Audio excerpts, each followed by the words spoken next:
And as they develop this political maturity, they're able to see the recent trends in these political elections.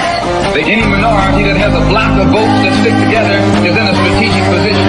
Either way you go, that's who gets it. You're in a position to determine who go to the White House and who stay in the doghouse. You're the one who has that power. You and I have never seen democracy. All we've seen is hypocrisy.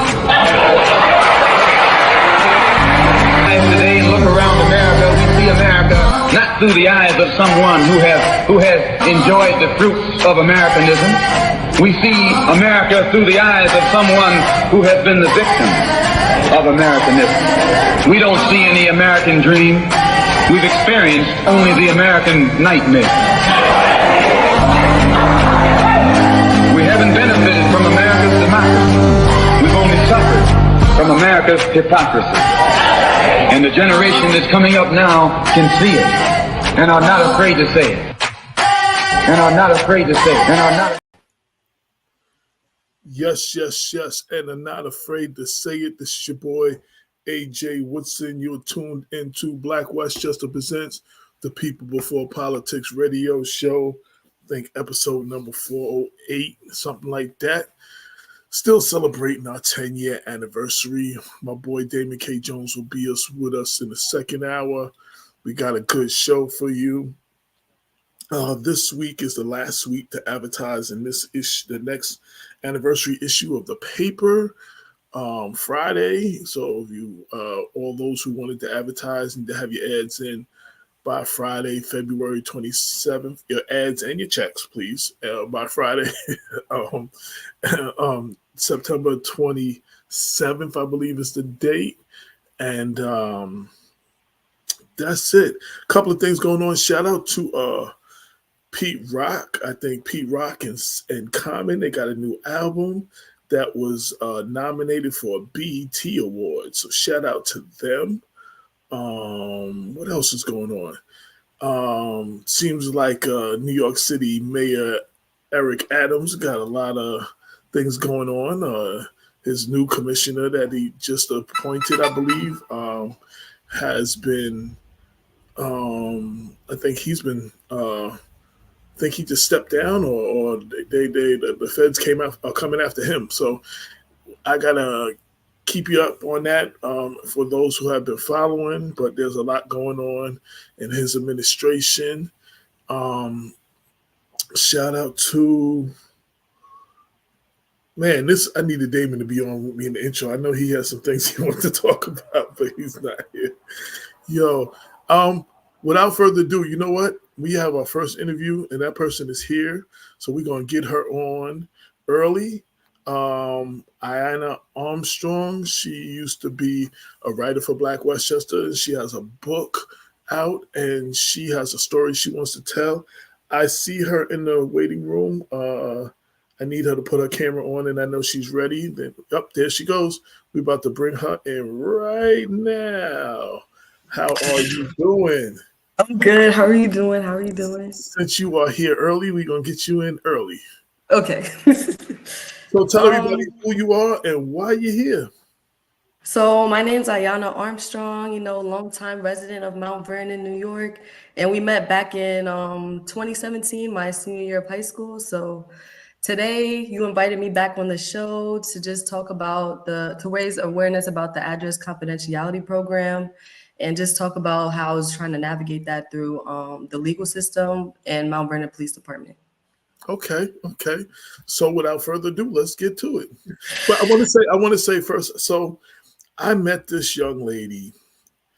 Damon and I did career day. I think they call it something else. And there was this one young lady who was asking us a lot of questions about journalism and criminal justice. And, she was really engaged.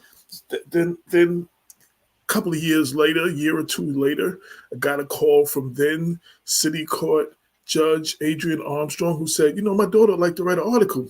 So I'm like, cool. So she wrote a couple of articles. Then a couple of years later, this young lady reached out to me and told me she was writing a book and reminded me that she was the one I never knew that it was the same person all this time. So that's how we met. Yes. All right. So you have school, you graduated. Yeah. And Finished. also, before you do that, so you wrote a book. Talk about your book just briefly. Talk about the book. Okay. So I'm an author of A New Hope for Justice, you know. So I wrote this book back in 2019, I would say like my sophomore to junior year of college.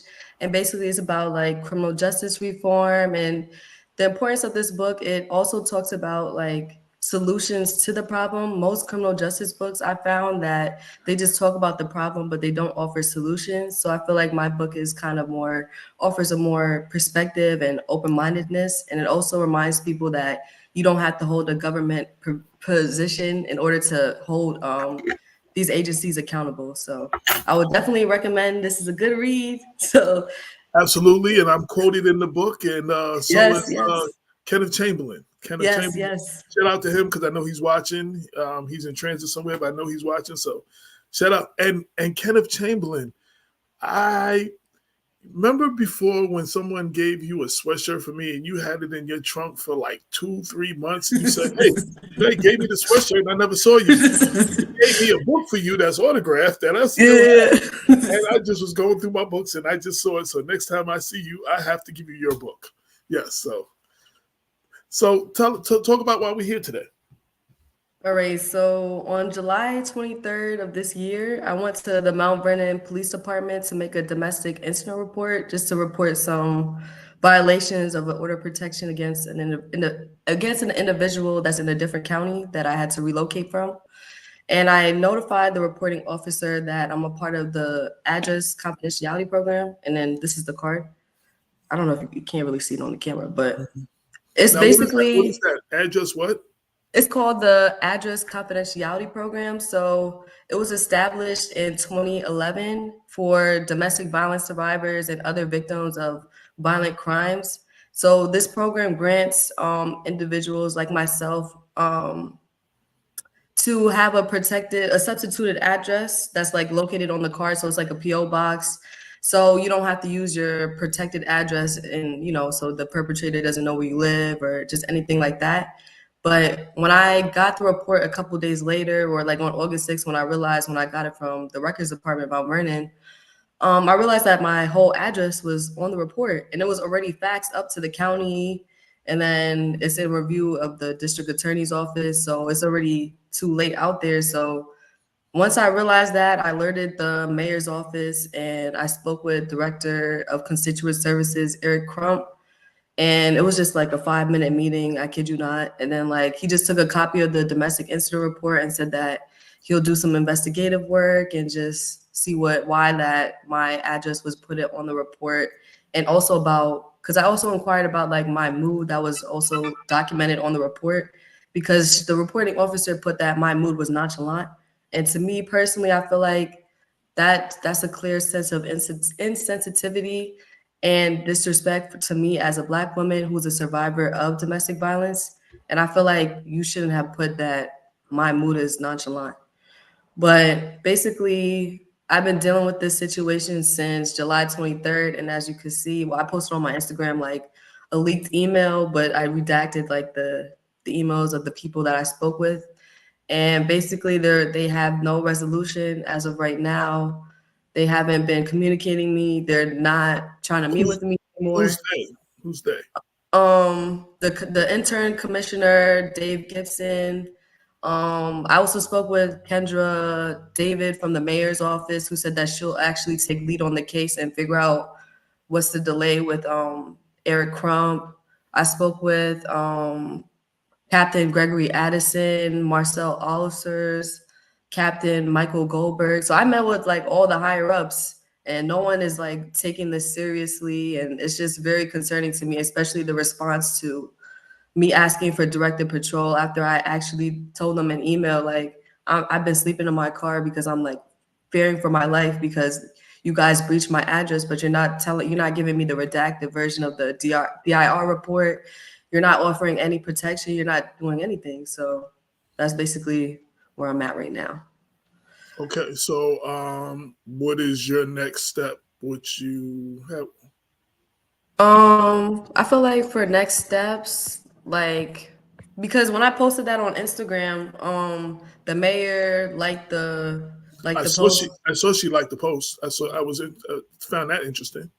But Yeah. she was aware of that of the situation since August 6th as well and hasn't really done anything regarding it. She just referred me to Kendra David, the chief of staff, back to Eric Crump and a couple other people that's in her office, but she hasn't been taking any lead on it. And it's actually very disappointing as we've actually met back in 2022.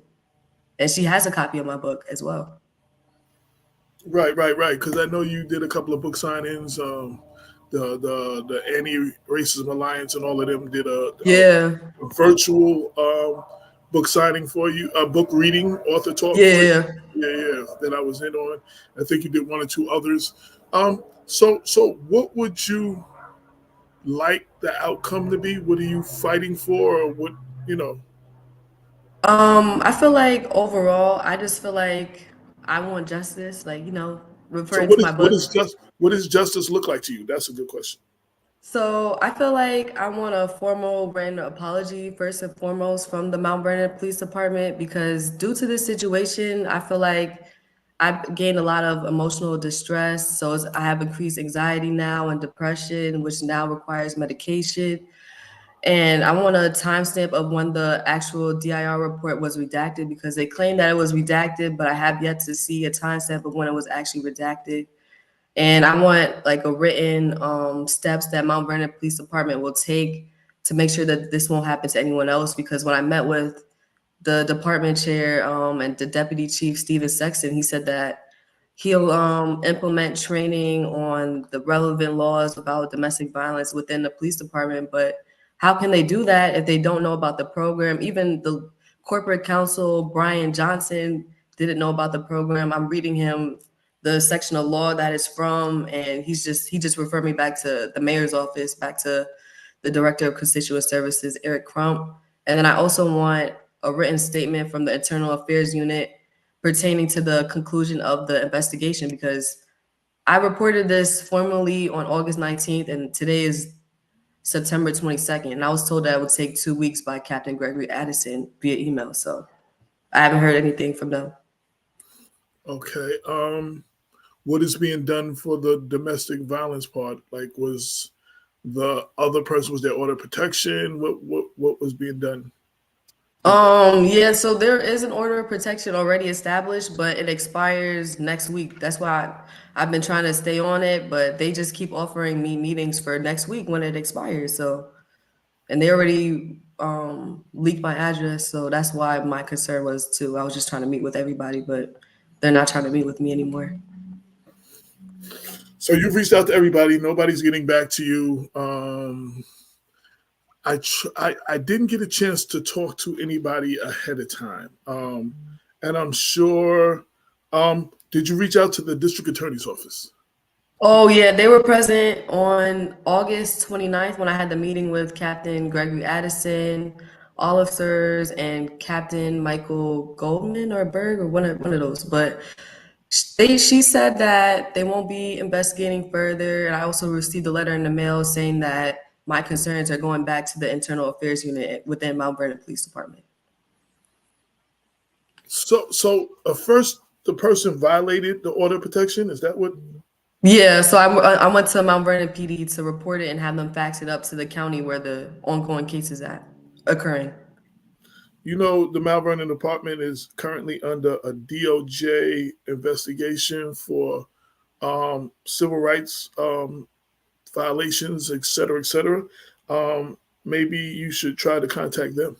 Oh, I did that already. I did that. I did that. Yep. So what did happen with the DOJ? Did they respond back to you? Did you? No, I just did like a formal complaint, but I also filed with the Attorney General's office, the Civil Law Division as well, and they got back to me this week actually. So that's a lead for right now. That's a lead right now. Okay. Are they acting like they're going to do anything, or did they get back? They're looking into it, or what's going on with the AG's office? I gave her like the important information, like a synopsis of everything that's been going on, the proof, everything. But she didn't know about the program either, which is also concerning to me. Like no one like really knows about this program for some reason.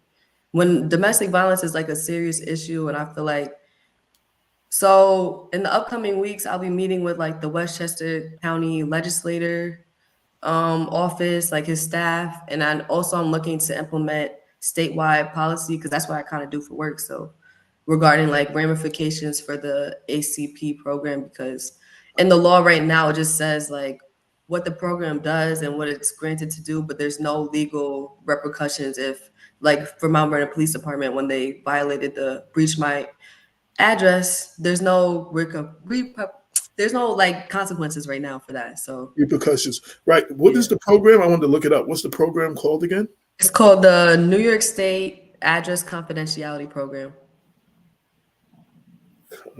Up. Okay, right up. So it says shields the address of individuals who feel fear for their safety. Do you click on something for more information? That's all it says right there. And I'm looking at the New York State dos.ny.gov. Yes. ACP. And it says that right there in the front, but it doesn't have anything for me to click on to find out more. Oh, I can send you some information. Okay, yeah. New York State Address Confidential Program, ACP. Pleased to announce that is valuable services now available to victims of kidnapping, reproductive health care services, employees, volunteer, patients, and immediate family members.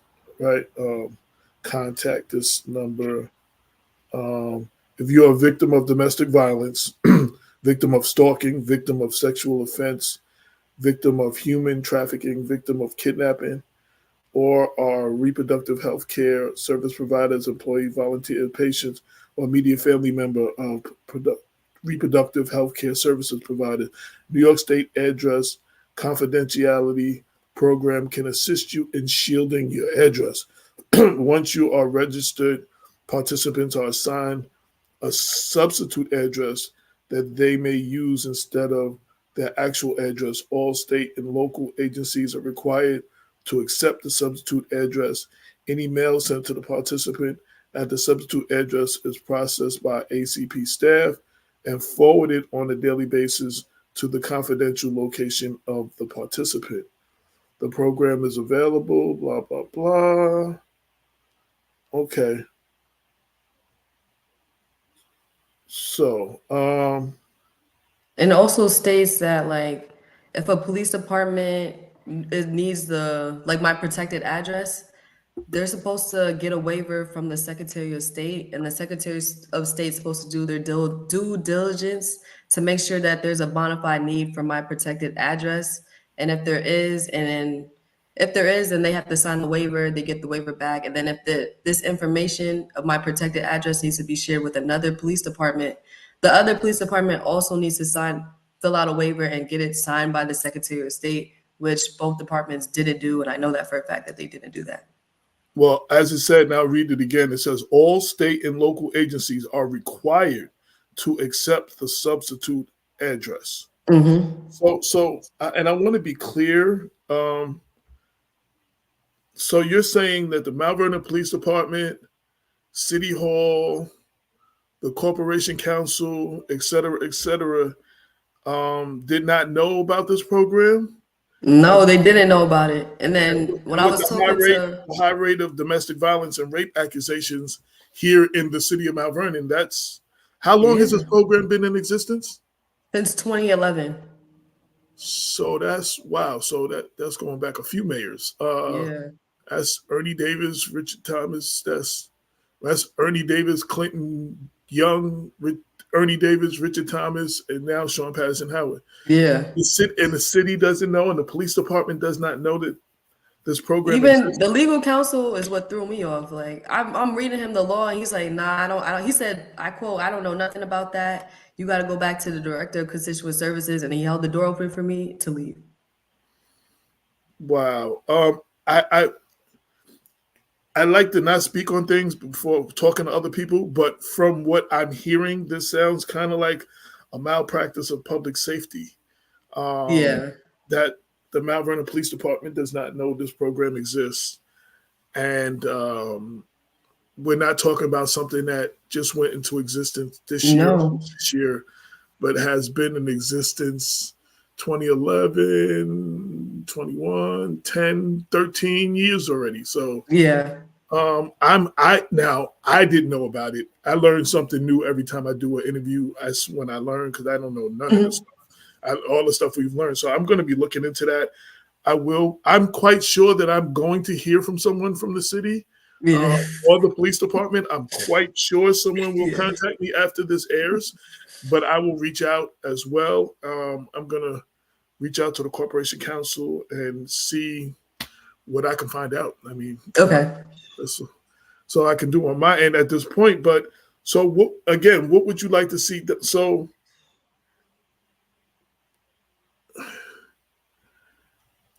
the order protection, how do you get your order protection renewed?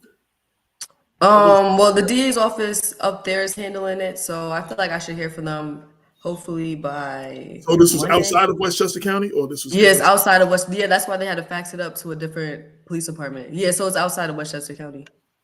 So the police department where you used to live, were they contacted? Did they? Yeah, I contacted them. I contacted the mayor up there. I tried to get in contact with the DA's office, but no one's trying to give me a copy of the redacted DIR report, because that's what they're claiming, that it's already redacted.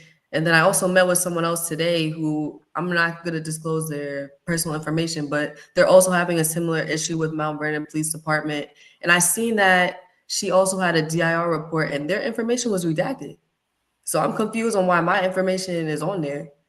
Like, her thing is like, her whole address is redacted. It's just her name that's on there, and then the perpetrator. Wow. Yeah. I'm at a loss for words. I don't normally get at a loss for words, but I'm at a loss for words. And I wanted to, for those who didn't know, I'd like to have correct information. So the DOJ Justice Department has opened a pattern of practice investigation into the Mount Vernon Police Department. The investigation assesses whether the Mount Vernon Police Department engaged in pattern of practice of discriminatory policing. The investigation also assesses Mount Vernon Police Department use of force, stripping body cavity searches, and how it handles evidence. The department will conduct a comprehensive review of the Mount Vernon Police Department systems, accountability, including complaint intake, investigation, review, disposition, and discipline. SDNY and the Civil Rights Division will also reach out to community groups and members of the public to learn about their experiences with the Mount Vernon Police Department. And we had done a story before, but, for those who don't know, there are people that don't know. I wanted to, read exactly what that was so people know what we're talking about.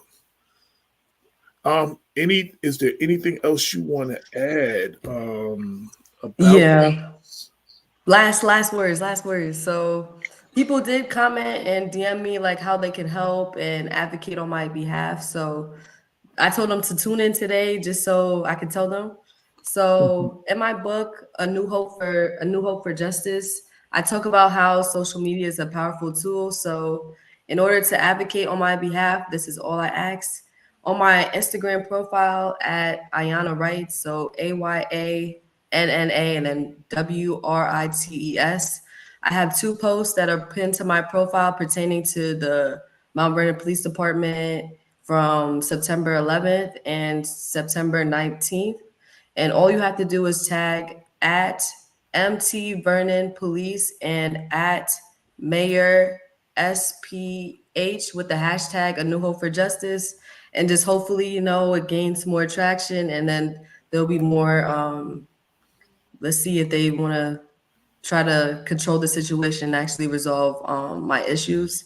And then also I got a surprise for everyone that's watching, and also you, AJ, because you supported me since 2017. Yes. Everyone's been talking about when's the next book coming out, and I didn't really know what to write about, but now I think that in order in honor of my 6-year book anniversary coming up next year in November, I hope to release a second edition of my book, but it'll be more geared towards domestic violence awareness. So you heard it here first. Can you see on the screen? I put that up, right? That's the Iana Rights. Oh yeah. Okay, That's it. that is her Instagram. You can follow her there and contact her there to find out more, to see how you can get involved.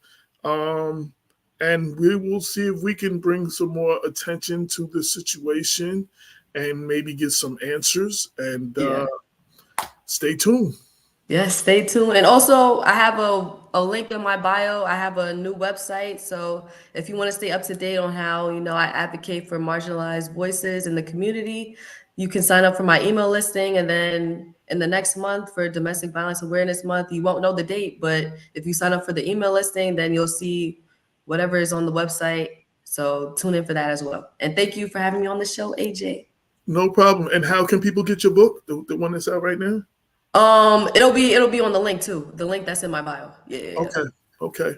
Well, thank you very much, and I wish you well. And hopefully we can maybe come back and do an update. That'd be nice. Yeah. Something has gone on with this, but I'm quite sure I will be hearing from the city of Mount Vernon and Mount Vernon Police Department. Yeah, you will. When this airs. So. Thank you for tuning in, and I wish you well. All right, thank you. Bye. Bye-bye. Yes. You are tuned into Black Westchester. Black Westchester presents the People Before Politics radio show. That was our first guest, Anna Armstrong. And I actually have just learned about this program as well. But, this is not what I do. I feel like all police departments, it's at all local and county agencies should know about this. So we're going to ask some questions as we always do, and we're going to follow up and see what's up. So my next guest will be on shortly, probably in the next half an hour. We're going to be dealing with the AG's decision not to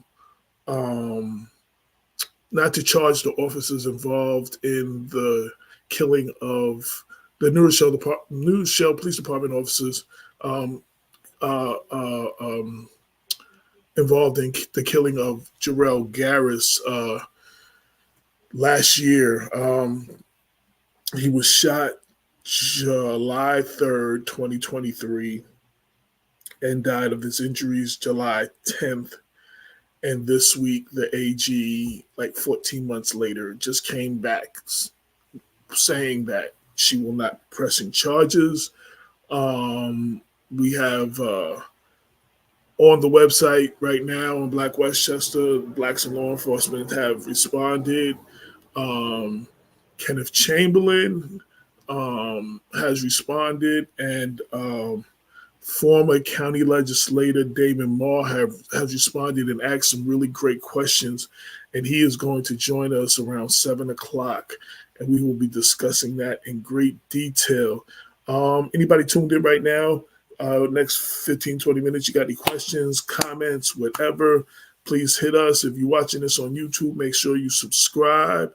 We are simulcasting live on YouTube, Facebook, LinkedIn, X, formerly Twitter, and Instagram as well.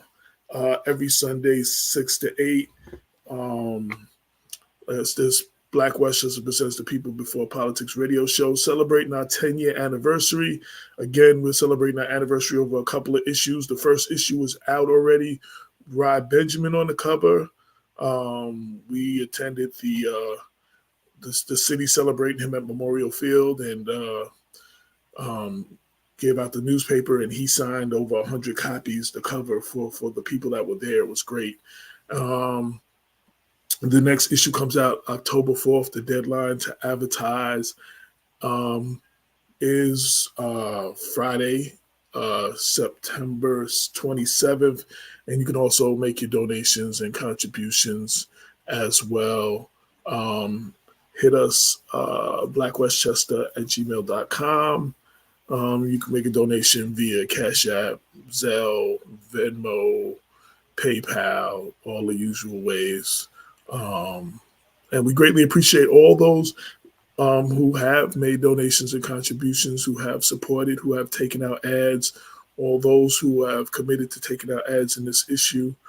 Like I said, we've been doing this for 10 years, and we could not have done it without all of you.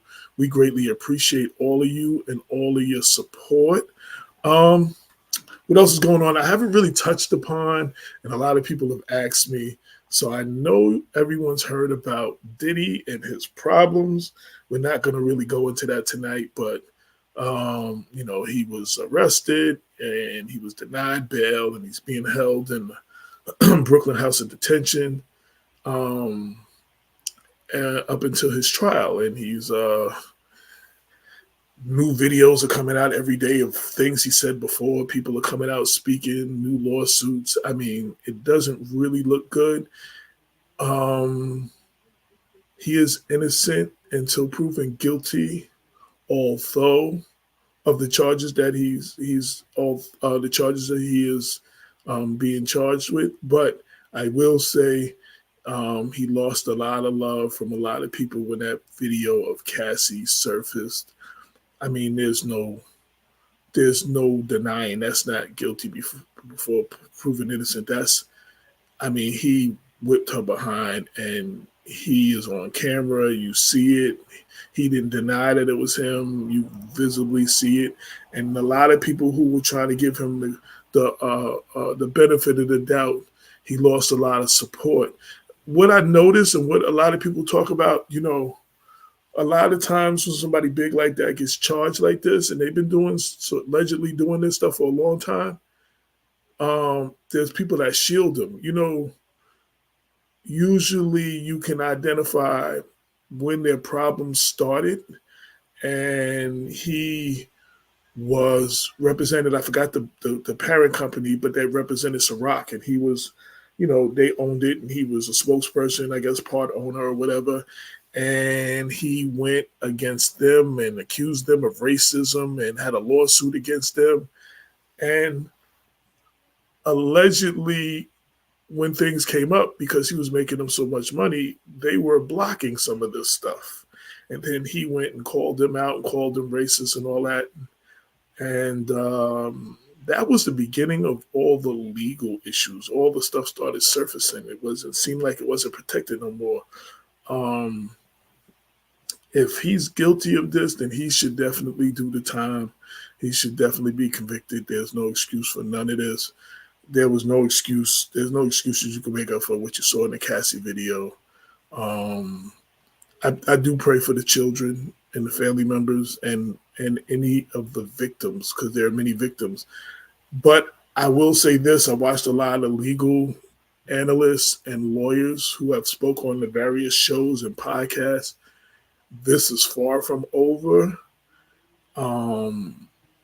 The Feds, Homeland Security, they confiscated a lot of video because of these quote unquote freak-offs, as they're calling them, or as he called them. And there are other people that are involved, and I'm sure we're going to be hearing charges of other people, or other people are going to be called in to be testifying soon. So I'm sure we're going to hear a lot more of this coming in the coming days. We'll keep you informed. We really haven't done much writing on it yet, but we're following the situation. My partner Damon should be coming on as soon as possible. He should be joining us soon. What else is going on? Couple of stories that we had in the last week.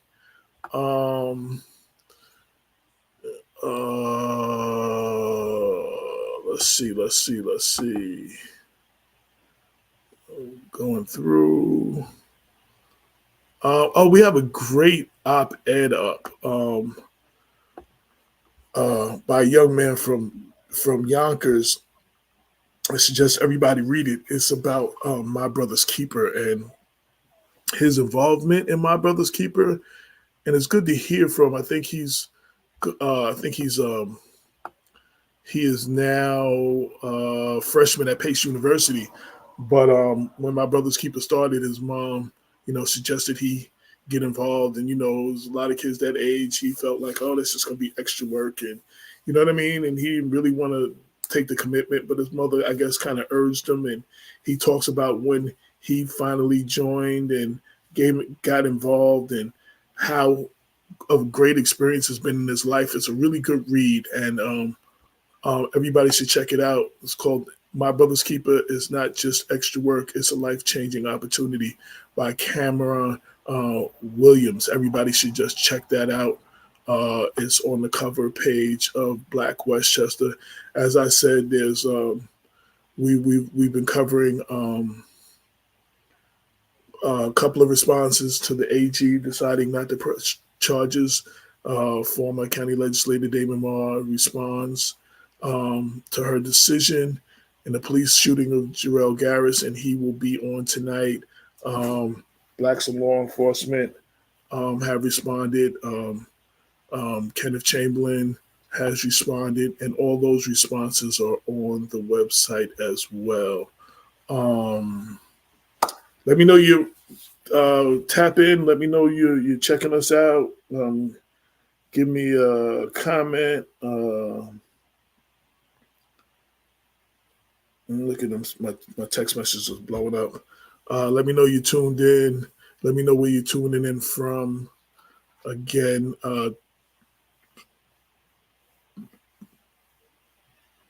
okay. I'm sorry. I'm getting text messages at the same time. Let's see what else is going on. So two of our supporters, strong Black Westchester supporters, Paul, who's working with us with the 40 under 40, and Joan up in Portchester, they have kicked off an organization called Haitians for Harris. A group of Haitian Americans alarmed by the recent and unfounded attacks of Haitian immigrants in Springville, Ohio, have launched Haitians for Harris. The group joins several other self-identifying groups that have launched in support of the campaign of Vice President Kamala Harris, and as she seeks the presidency. There's a great article about that on there, and everybody should check that out. Check out that organization. What else is going on?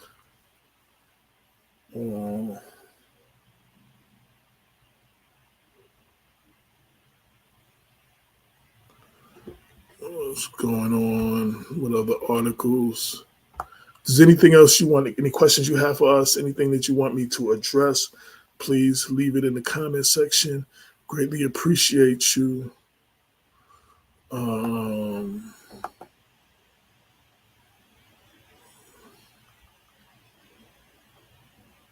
Let me see. Damon has a couple of great articles in health and wellness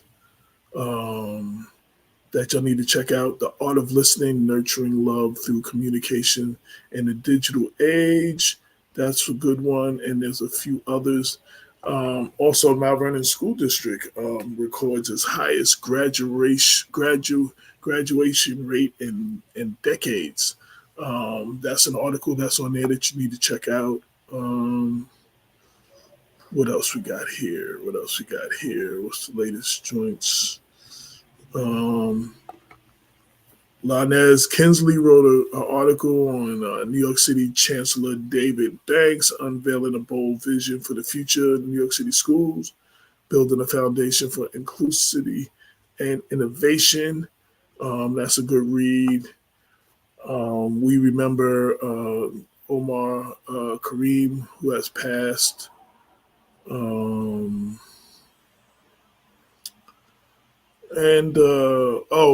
celebrate Legislator AJ Woodson Samuel turned 32, and he had a birthday party recently that we were in attendance. It was greatly attended. I think I talked about that a little bit last week. I see Damon is back. You ready to come on, brother?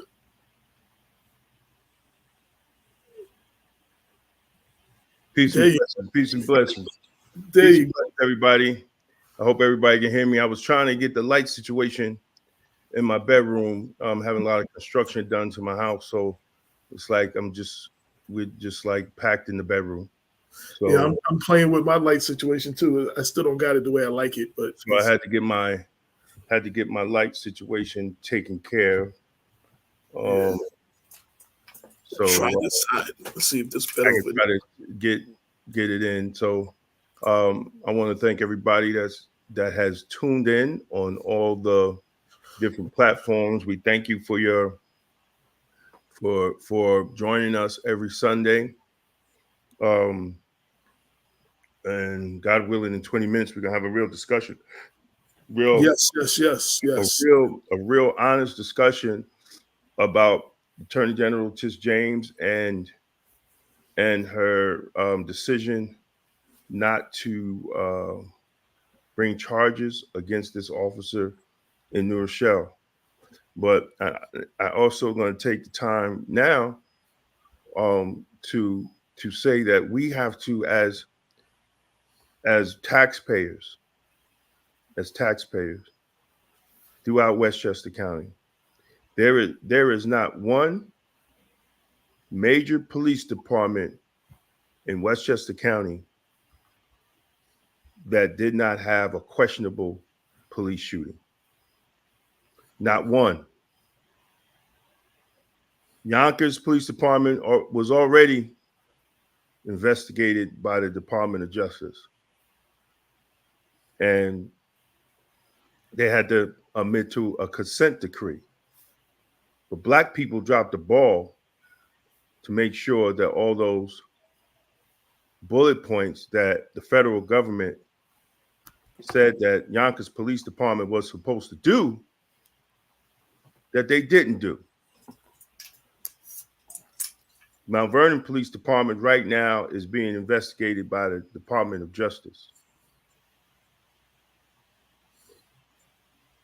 People have the power to have their police department investigated. So when we have this conversation later, I hope that people are paying attention, because we're not saying that all cops are bad, but you could have good cops and bad management of police. You could have people in place, because remember, politics plays a role even how your community is policed. And sometimes people are in positions that should not be in the positions that they're in, because they might know somebody. Their pastor might be the big pastor in the community, or there's some people that donate money to the politicians and they want to get their friend a job. So we have to be very, very, very mindful on how politics works in the public safety of our community. See, and when we have incidents like these, we have killings like Darrell Garris, Kenneth Chamberlain Sr.,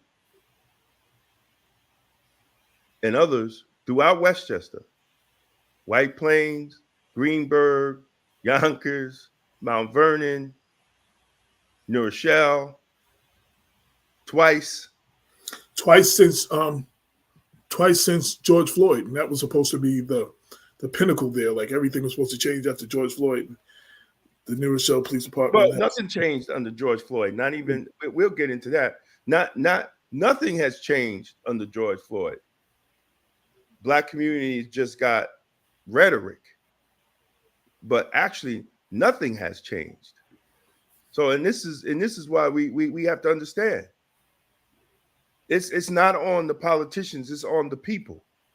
Stop putting these goddamn people in office that's not going to do nothing for the community. And I'm not attacking any certain politicians. I'm just saying we cannot continue to have. I've been talking about police oversight and the shooting of unarmed Black people for 25 years. 25 years. And nothing has changed for the better. Black people in Westchester are still getting shot at, and killed, whether they're unarmed or they're mentally ill. Now it's mentally ill because we have a mental crisis in our communities, and police are not the ones that need to be spawned because they end up killing them because they're not trained to deal with mental health crisis. And I don't understand how these mayors don't see it. And they don't put nothing in place. So when a family member calls the police or someone calls the police because someone's having a mental crisis, that they don't get killed.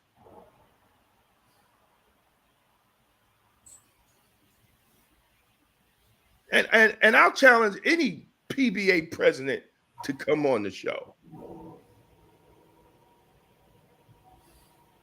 Because I could guarantee you your department is not trained in de-escalating mental crisis because they don't train police to do it.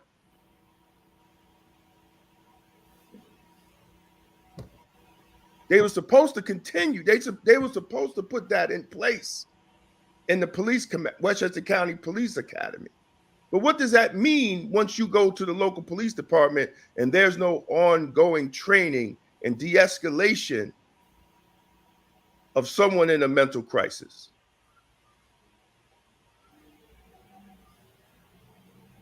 And there's not one police department that has an excuse. You know, y'all like to put down correction officers, but there's 800 officers and we are all trained in dealing with in one department. And we're all trained in dealing with de-escalation of mental crisis and mental supervision. And some of y'all barely got 100 cops in your department and you can't train them. 150, 160, and you can't train them.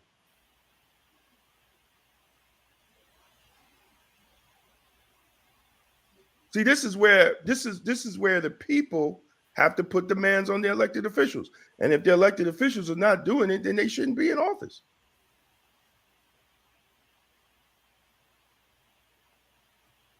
Civilian complaint review boards is another one. We had a comment on Instagram, said that this is because their priority is to protect their lives first above all. Well, how are you protecting your life when somebody's unarmed? That's what I want to know. Well, how are you protecting your life when someone's unarmed? And you suppose, see, protecting your life and actual policies, and if the policies tell you not to do something, you can't use protecting your life as an excuse. And we all know you shouldn't shoot anyone that's unarmed. So what are you protecting your life from if the person don't have the gun? Someone explain that. If there's no gun, what are you protecting your life from? And that's usually the excuse. They felt their life was in danger. Yeah, because they have a racist mentality that we're some super Negro. We're super Negroes. So they have to use a gun against a black man. because we're super Negroes. They want to give us this extra Hulk strength when they're dealing with us. And that has been the excuse ever since slavery, ever since the police department. Yes, super predators. Ever since the police department was created, we had some super strength when dealing with black people. But you can find situations, same situations with white people, and they use restraint. And that's facts. That's facts. And I want to give you an example. When they killed Kenneth Chamberlain Sr., when he barricaded his door and would not let the police in his house, which he had the right to, constitutional right to. And they ripped off the door, shot him with bean bags, then ultimately killed him. Around the same time, white man did the same thing in Stony Point, having a mental crisis, but he actually had fake guns and barricaded himself in the house. Right. And y'all could pull it up. And the police commissioner said, we used great restraint not to kill him. And the man, and they couldn't know if the man had fake guns or real guns. And they still didn't kill him. But that was a white man.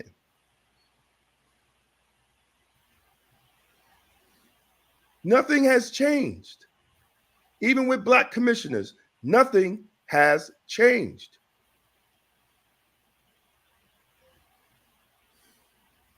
And these mayors don't put people in place to change the actual culture of policing. They're just black faces in places without changing anything. And I can say this because I've been around for 25 years, been in law enforcement 33. But 25 years I've been talking policy, procedure, and training, and it seems, and accountability, and it seems like it's falling on deaf ears, especially with our black politicians. The question is, how many more people are supposed to die?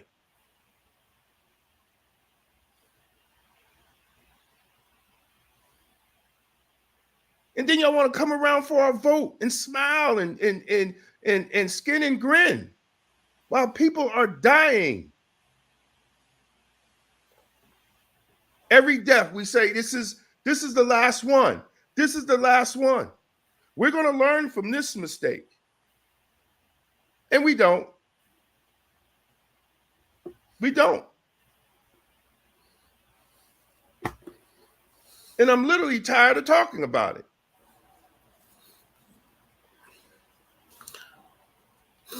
They know we're going to get angry. We're going to make some noise. We're going to march a little bit. Might even tear some shit up for a minute. And then we're going to go back to normal. Everything's going to go back to business as usual.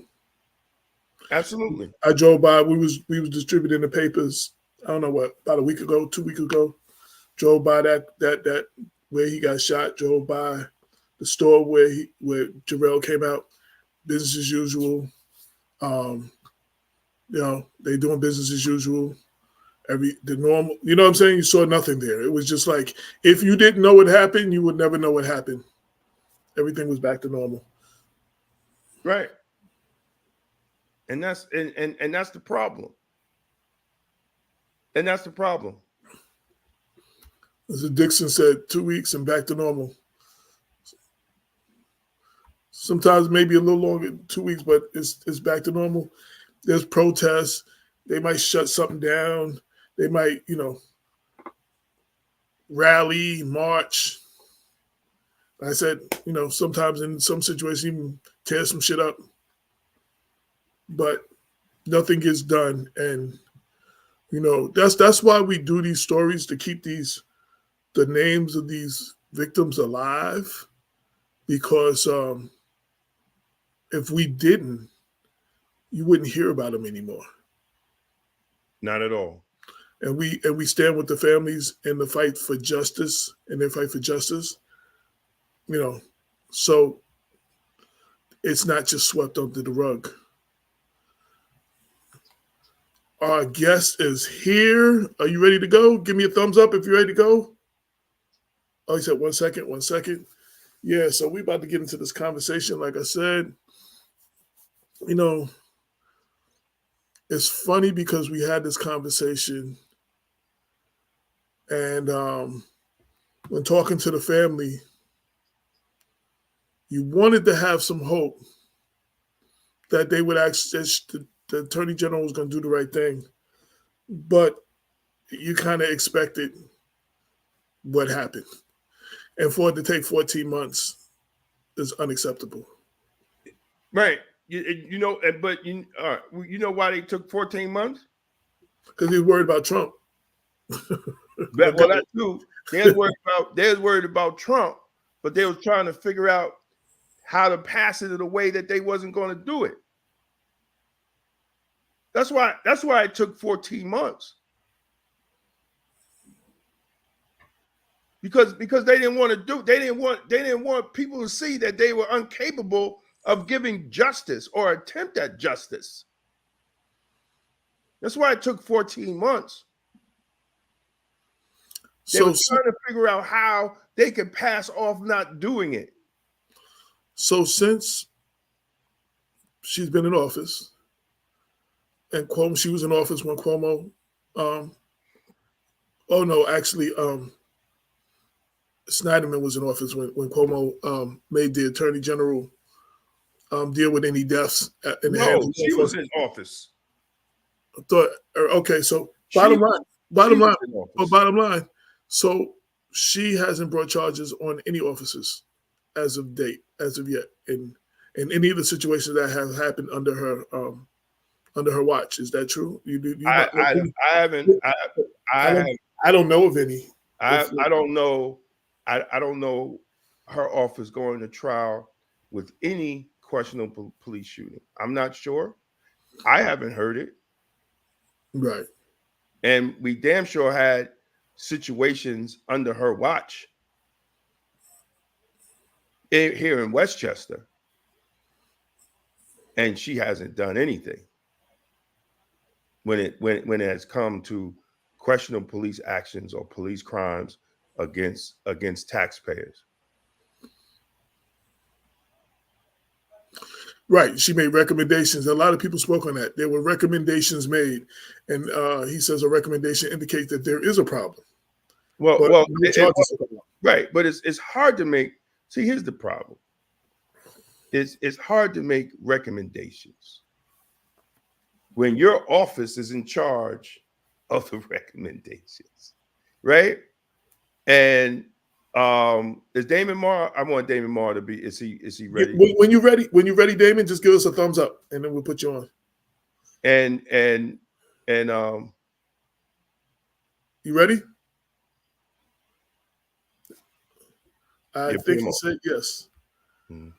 Hey, what's happening, Damon? Welcome our guest, former County Legislator Damon Maher. Before I go in, I want to give him his props. When in both incidents, Jarrell Garris, and what was the incident? Henderson, the one before. Well, the Vaccaro situation, the off-duty cop. No, Henderson Clark's brother. Oh, Kamal Flowers. Yeah. One thing I heard about this individual here, he went. Now the cop stayed out of the projects area. It's not called the projects no more. That whole area, but he was in there by himself, meeting with the residents, speaking to the residents, getting their concerns, and it was like you didn't see any other many other elected officials, and he was there the whole time when they were outraged. And like I said, the cops wasn't even going up in there. They were kind of putting a border on the outside of it, but they wasn't really going in there. He was there. So, and I want to give you props on that because, everybody's not putting their money where their mouth is on situations like that. Well, thank you, but I got to say a couple of times I was there as well with then City Council member Yadira Ramos Herbert, who's now our Oh, mayor, yeah, yes. and she's a little different situation as mayor. It puts her in a difficult situation to take certain stands that are thought of as political, as opposed to somebody who's just a legislator, as I was. But I appreciate your words on that, and also want to congratulate you on the 10th anniversary of Black Westchester.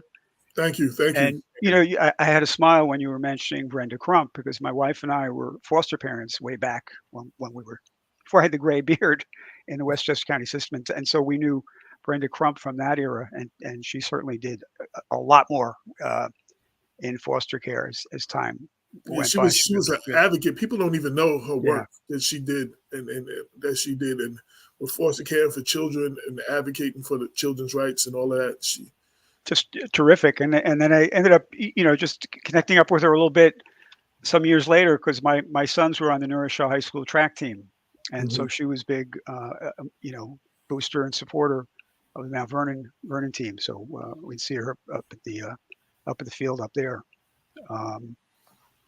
You got another compliment.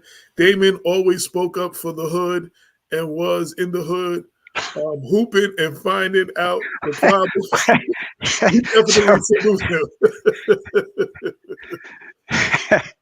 So the kids, I was really good against the 9 and 10 and 11-year-olds out there at Lincoln Park, who called me, old white guys. So they were calling me Larry Bird. And and I could see, some of the older kids were, well, not kid, your 19, 20-year-olds are sitting up there on the concrete, and they're starting to make bets, because they figure, they'd all seen, White Man Can't Jump, and they thought I was some kind of hustler there. I was playing against the bigger kids then, but no, it's well, that's part of one of the themes that goes through what we're going to talk about, being in the community, and shout out to Kwame Dixon, because he was out there absolutely as an advocate. He ran for city council, but he even without the title, he was out there representing the people, and well, I'm saying, sometimes without the title, it's easier for you to criticize and hopefully have some impact on change. I mean, so I just to kind of, I have like a 1.5 minute reading, all right, that I talked about, just sort of set the broader background on this, right? You printed the quote I had from Kamala Harris back before she was, well, when she was running for president the first time, and it didn't take off, right? But here's a quote from Angela Davis, right? How is it possible to solve the massive problem of racist state violence by calling upon individual police officers to bear the burden of that history, and to assume that by prosecuting them, by exacting revenge on them, would we have somehow made progress in eradicating racism? I'm not suggesting that individuals should not be held accountable. Every individual who engages in such violent acts of racism, of terror, should be held accountable. But what I am saying is that we have to embrace projects that address the socio-historical conditions that enable these acts, right? So that's, the major premise, and try to get beyond this issue of lack of a criminal indictment, because it's disappointing. I don't know, a lot of people are surprised by it, right? Basically what the state attorney general is saying, given the last 2 seconds of what happened, which is what they look at, that you weren't going to find a jury or a judge in Westchester County. And quite often, officers ask for a judge. They have that right, judge instead of a jury. And some of the judges are worse than a jury, right, of your peers, even if it's suburban Westchester, on holding police accountable, again, in a criminal forum. Again, going back, the thing I just said, the off-duty cop who was on videotape, 10 minutes of videotape, showing him getting riled up and then beating up a guy who had already been cuffed or is being cuffed and starting to beat on him, and who was in compliance. And then when he was in compliance again, down on the ground being cuffed, this guy starts hitting him and kicking him again. And he was acquitted by a judge in what they call a bench trial, right, instead of a jury trial. So I tend to think we need to be forward looking. First of all, there's nothing in this. Well, as Kwame said and others have said, there's they call it a recommendation, not plural, but they have different points in it. It's kind of vague. We need to do something better with that, I think. Which is, one of the selling points I would have on the Civilian Complaint Review Board that we're trying to adopt, at least in Rochelle. How's that going? I know, and there'll be a big civil lawsuit. I mean, which will look, you got to rewind past, what just happens is they're grappling on the ground, and whose fault is it that they're grappling on the ground and all this stuff is happening. I don't know if you want to go through it. I could go through it point by point. I wrote, as I wrote to you, 14 months, and there's still more than the, generic 20 questions that don't seem to be raised, much less answered, right? And it kind of starts with, what was the call that went out here? Is this, by a 911 or not by a 911? And what did they, what was the tone? Why didn't they? The number one issue I have is the person who really pushed for the mobile mental health response unit, that was already in effect at that time, had been, I suppose, 6, 7, 8 months. And according to the mayor, and she was councilwoman at the time, it had been used 77 times up to that point that year. So so it wasn't like they didn't know how to use it. And the model is, the model hasn't really been fully implemented. Well, it's been implemented, but not used. It's supposed to be. That's supposed to be the first response in a situation where, like this, they could tell there's something wrong with this guy. You read the report, and it turns out, the new thing it turns out is that Detective Stephen Kahn, who was the shooter, had encountered Jarrell Garris a few minutes before he went into the supermarket, right? And he said he was disoriented. He looked, like he's on drugs, and nothing you could pick him up for. You could talk to him. But in any event, so then this, incident happens at the store, and, why wasn't that thinking put into place either by the 911 dispatch? If it was 911, I'm not, it says 911 here. I'm not sure. According to the store owner, the little bit that I did actually get to the store owner, because at a certain point, the store owner refused to talk to me anymore. Yeah. He called and he told them that he thought something wasn't right with the individual. And if that's what was told to the dispatcher, my problem is, where is the breakdown? What did the dispatcher say to the officers? What did the dispatcher, why not reach out to Project Alliance? And I have not got from the city of New Rochelle, what is the policy when that happens? What is the part 1, 2, 3? Call these people.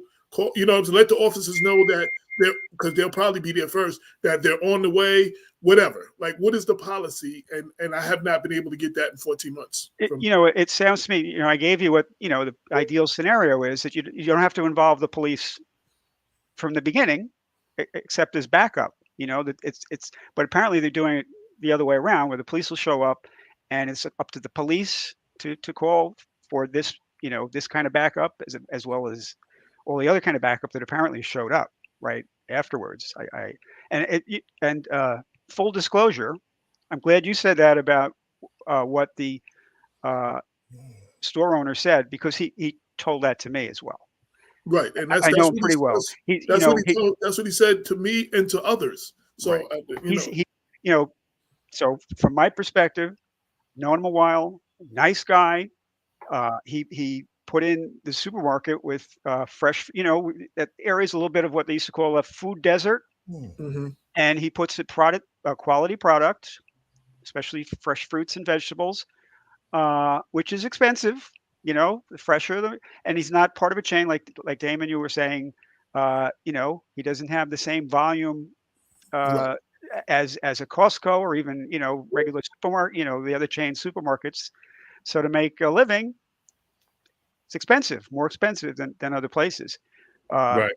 Whether there was $15 worth, I mean, the report here said it's $15 worth of strawberries. That's a lot of strawberries. I don't know if that one's accurate, but in any event.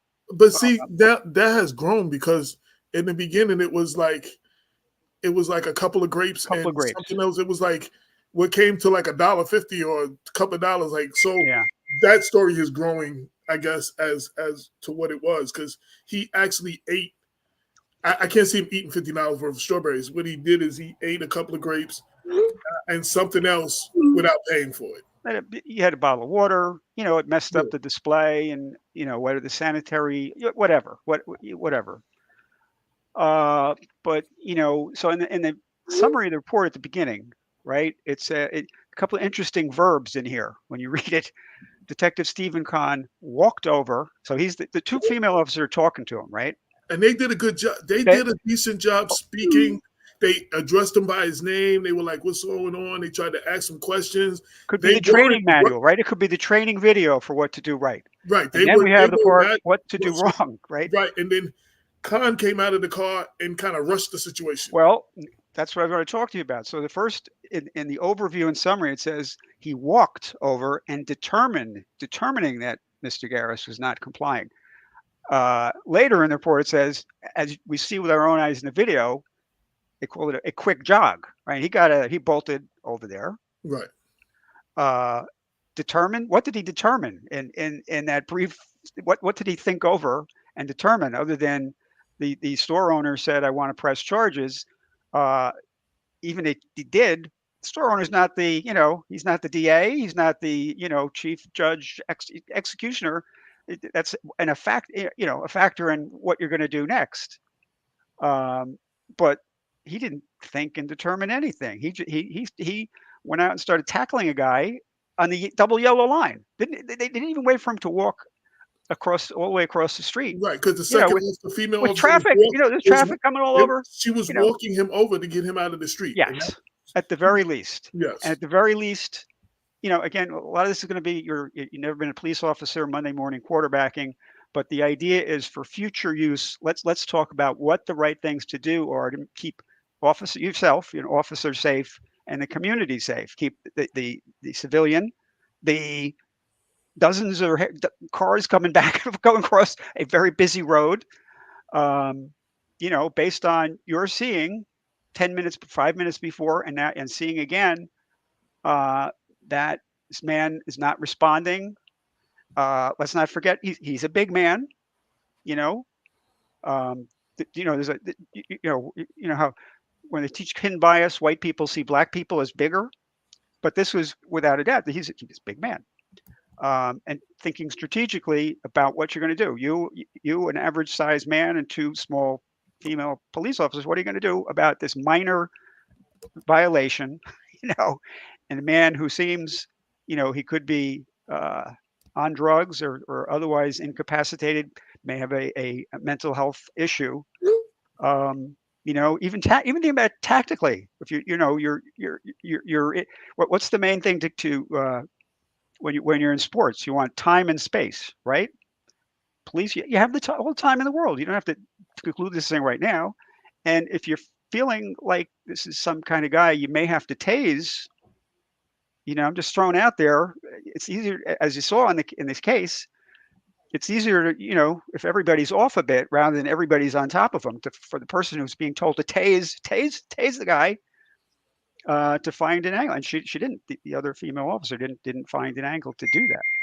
I wanted to say too. A couple of weeks later, they do know how to handle this, because a couple of weeks later, I was on Webster Avenue. There was an emotionally disturbed individual in the middle of the street, They were holding off traffic and they were guiding him off to the side. They weren't tackling him. They weren't, and he was definitely like, going at them. They held some kind of decorum or whatever you want to call it, and they were able to get him out of the street. I watched all of this. Yeah. Now, what he did and what the call was, I don't know. I just know, and this was weeks later, and this was on Webster Avenue. It can take time. It can take time, and right. Maybe some people have to wait with their cars until but it's better than having a shootout in the middle of a busy street, and kind of on sacrosanct land as well. I mean, St. Catherine's right in front of the what congregations here since I think 1841, right? It's just something you don't envision happening at some other houses of worship. I just say that might be handled differently in different places, right? Absolutely. Yeah, and just so many other things. The which questions I just sort of thinking about today hadn't written down. The thing about the holster. Now the Damon spoke about that. Go ahead. Yeah, that it's like a 2.5-step process to do this. It's not like you see the shootouts in the Old West. We just quick draw. It's a little bit of a process, right? There's a hood and there's a sentry kind of thing. You can have an additional check on that. You have to be able to know where the bullet is pressed, and it's harder for a face-to-face takeaway, right? If you have this, and so my question is, there are different standards. There's different levels of security for the different kinds of holsters. And do the officers do this? Do they? Is there a departmental policy on and also the thigh holster? I don't know, Damon. What is that a good place to have? I mean, apparently there are pros and cons to that. Rather than having it on your hip, you may have better control if it's on your hip than you have on your thigh. You have to be trained. That's tactical, right? Yeah. When you have it on your hip, that means that you have been trained in tactical procedures. You just don't put a gun on your hip, right? Yeah. So but the holsters, belt level versus. Well, I even saw things that said it's harder to get at if you have it on the thigh. Think about if you're wearing a seatbelt, which you should be. Even officers should be wearing seatbelts. It may be easier. Those holsters is not easy to take a gun out if you don't know how to take it out. That's number one, right? And number two, if Detective Khan, the report says that the female officer Savory, yeah, she told him he's good. But I don't understand. Hold on. Let me finish. She told him that Jarrell was good. So what was the reason for him to run and decide to use physical force and take him down after the officer on the scene that was dealing with him said he was good? In the middle of the road, middle of the double yellow line. Right. Exactly. With traffic. Exactly. Yeah. So that's that'll be an issue in the civil case, but well, he's going to have to explain to it, and if if New Rochelle Police Department has any type of accountability, he should be fired because he created the situation. Absolutely. He created the situation. Absolutely. They were de-escalating, Brother Garris. They knew that something was not right with him, and he escalated. He should get fired. He escalated the situation. But this is something I like to bring up to people that me and some of my mentors talk about. We see a lot of how do you call it? when senior officers want to show off that they're senior officers and they're dumb as hell, and they put junior officers like these two ladies in these type of predicaments. He was showing off. He was probably showing off because you already had two officers on the scene. One officer told him he's good. So what was all the cowboy stuff? What was it for? And among the three of them, the officer who apparently had the training on, recent training on de-escalation techniques and that sort of thing was one of the female officers, one that ended up on the ground. Right, because they do it. Bird. Because they do it now in the academy.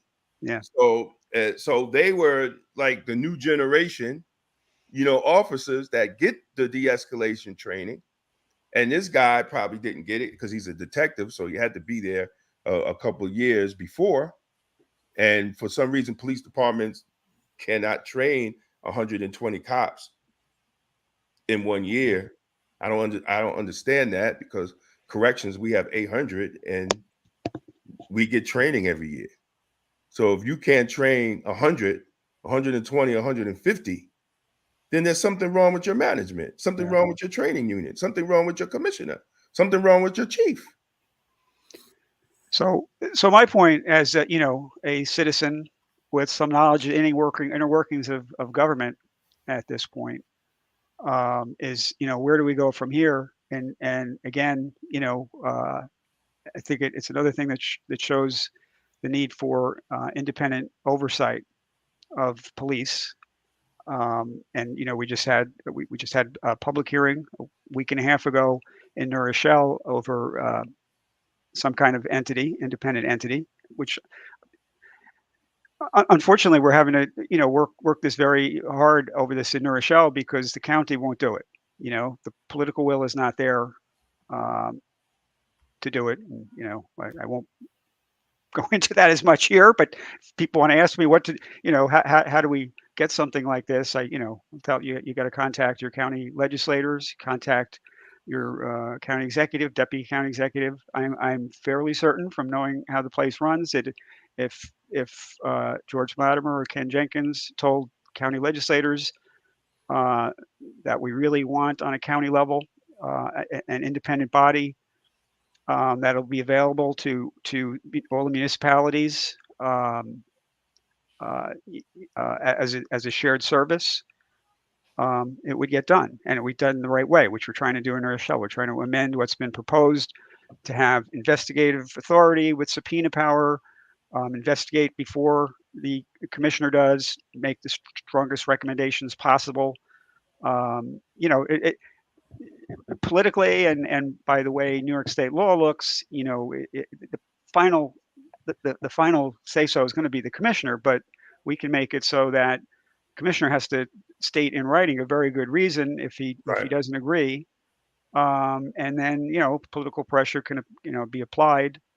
Depending on the form of government, we have a couple of steps involved in New Rochelle because we have the city manager form of government. We can't the mayor doesn't have direct control over the police commissioners, but there's kind of a chain of command. And I see Mayo is on. So yes, I want to introduce our next guest, and I wanted to read this comment. Pat Fowler Bennett, as a member of Jarrell Garrett's family, I am appalled that the AG James did not impose any charges against Officer Khan. It is very disheartening, and the New Rochelle Police Department should not allow him to return to the force or any other police force. They should have called for backup and or crisis unit. Neither of them should sleep well at night. That's from a family member. And our next guest is Mayo Bartlett, civil rights attorney, represented Kenneth Chamberlain, and several others. Welcome to the show, my brother.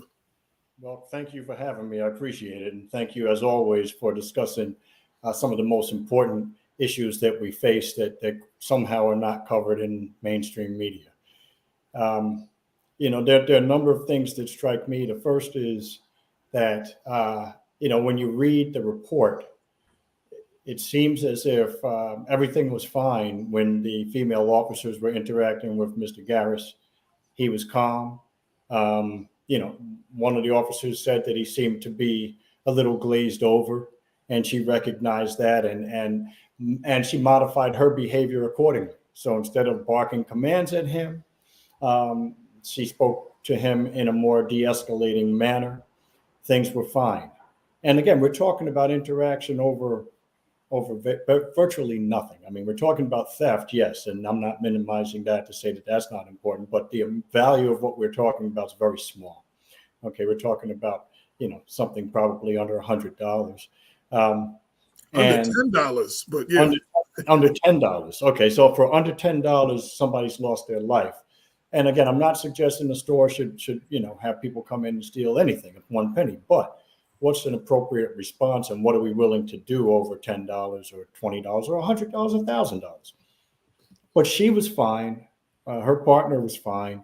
And it was only when this male officer detective gets there and begins really just, barking orders and yelling for demanding compliance that things went south. And the other officers recognized this and told him to stand back. Okay, that's enough, Steve. Okay, so obviously if they're saying that to him, he's the issue. He runs up and grabs Mr. Garris. They didn't feel the need to do that. Okay, and immediately at that point, things are escalated. That's the exact opposite of everything that officers are trained to do. And in fact, as Damon said, look, as a correction officer, somebody who didn't have the luxury of having a gun and who knew that if things went south, that he's tremendously outnumbered in a jail. Okay, and that somebody was able to deal with people who are convicted of a variety of crimes or awaiting trial on a variety of crimes.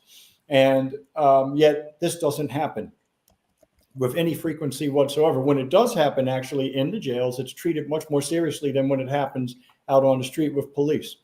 Okay, so instead of de-escalating, this guy escalated the circumstances. Instead of taking advantage of Project Alliance, which was in existence, okay, where we spent lots of time working for the Westchester County's Police Reform and Reimagining Task Force to provide mental health services. Okay, I was co-chair there. Damon worked with us quite often. Damon Maher, Legislator Maher at the time. Kenneth Chamberlain worked on that task force. And one of his suggestions was that we needed to look at how we interacted with people who may have, and an emphasis on may have, mental health issues. And mental health issues could be anything. Because somebody has a mental health issue doesn't mean that that person is violent. And what I see over and over again is that people who we wouldn't have even known had mental health issues until their interaction with law enforcement end up being killed or harmed because of their mental health issue. And the mental health issue doesn't pronounce itself until their encounter with law enforcement, because law enforcement is escalating the circumstances. And, you do not have the ability to go in and to escalate circumstances and to justify use of force based upon your conduct, which escalates the circumstances. Now, okay, once Mr. Garris is on the ground, things become a bit less clear. And I guess that, there's a school of thought that could say that this detective believed that he was going for the officer's gun, but she says he doesn't have she never said he has my gun. Right. Okay.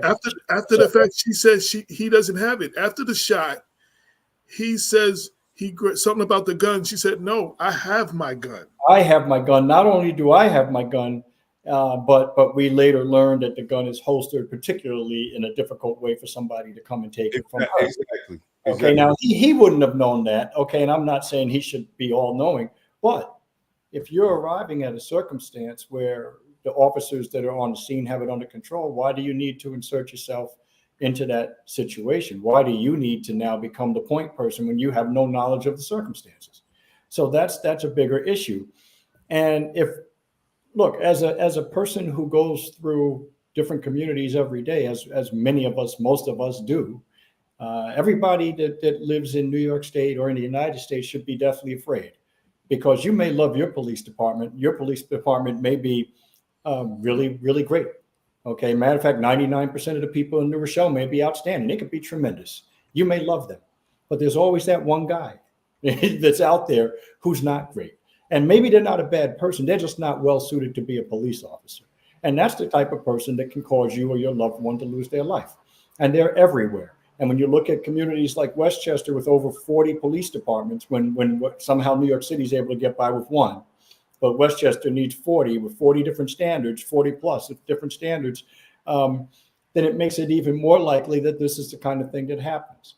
And that's not even taken into account when you have multiple departments responding to one incident, where they're not even on the same page. They don't have the same training, don't recognize each other, have people that are plain clothes, and as in the situation with DJ Henry, believe that other officers are perpetrators. Believe that they're the ones that should be arrested. So not only are the public is at risk, but the officers themselves are at risk. And there seems to be no resolve to address this. So we've presented opportunities for departments to engage in free services like ABLE, which is active bystandership for law enforcement, which costs you essentially nothing other than what I've been told is the time. So whatever time it costs for someone to sit in the academy. But there's never a question about that when the time is for use of force of a tank or some military grade equipment. Then we're never concerned about them taking that time or traveling outside the country to learn how to be more aggressive police, and based on what someone else is doing, as if we don't know how to police in the United States. There's always time and money for that. But when we're talking about something that focuses on the mental health and well-being of officers, which then should logically translate into better interaction with the rest of us, and which recognize that if I'm a cop and I'm not at my best, what in the world would make you think I'm going to be at my best for you? Or that I'm capable of being at my best for you? So many departments never bothered even to take up the free opportunity to have officers go to ABLE.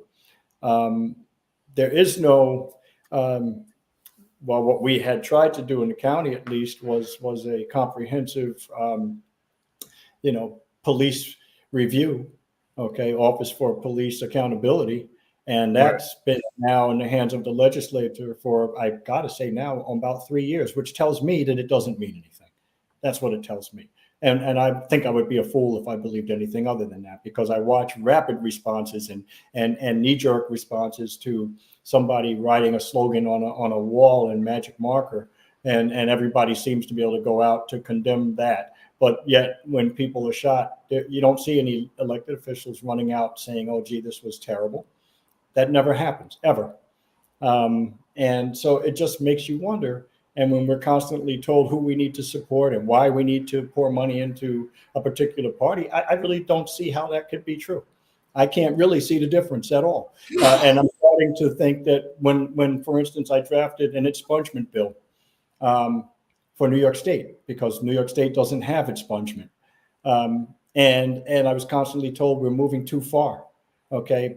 But when I'm told we're moving too far, my bill was based on the 3 best bills, in my estimation, that I could find. And those bills were from solidly red states. So if you want to find expungement, go look at Utah. Always red, never purple, never blue.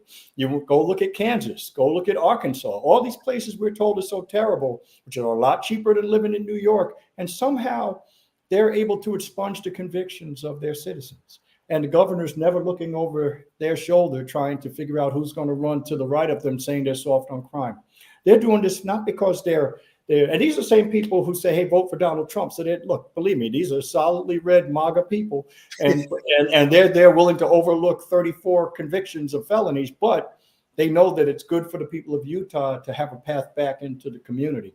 Where here we are, we get excited about a lot of nothing, which is basically clean slate. And our clean slate's the weakest clean slate in the entire country.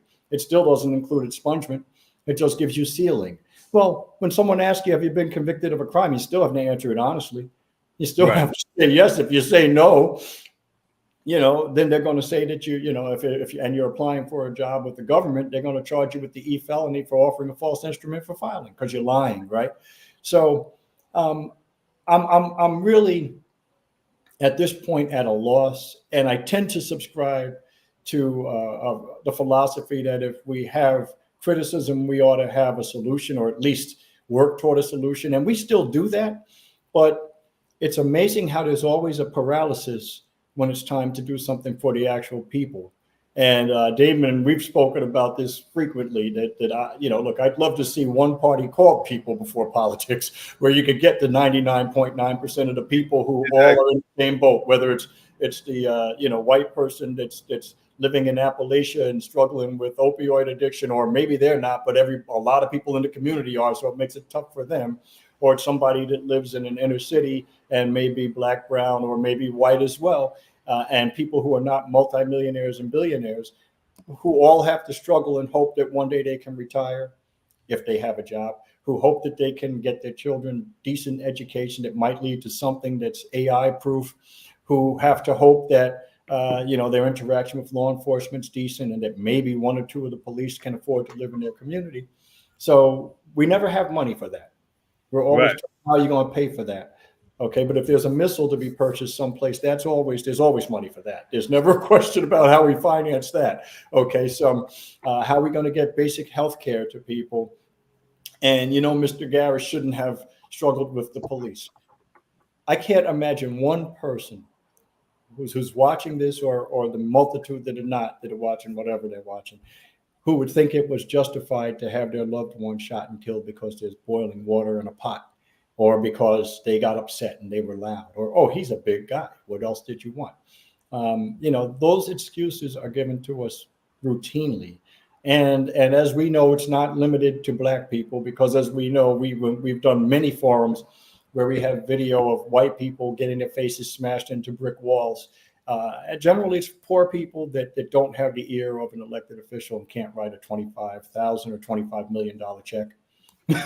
And when you can't do that, you tend not to really be, you don't necessarily exist in the same way. And I've seen for the first time this new class of people, which is, I guess, the donor class. And those must be the real important people, because those are the people everybody falls all over themselves to impress and to please. And then there are the rest of us who are asked to give whatever we can give and come out and support and get excited because somebody wins in office, but there's really no change. I think in order for us to see any real change, it's going to have to come from the ground up. And that means that there has to be impetus for a mayor or for a manager, which nobody knows, who can hide behind in the mayor, because no one knows who their city or village manager is, or that person really has all the power.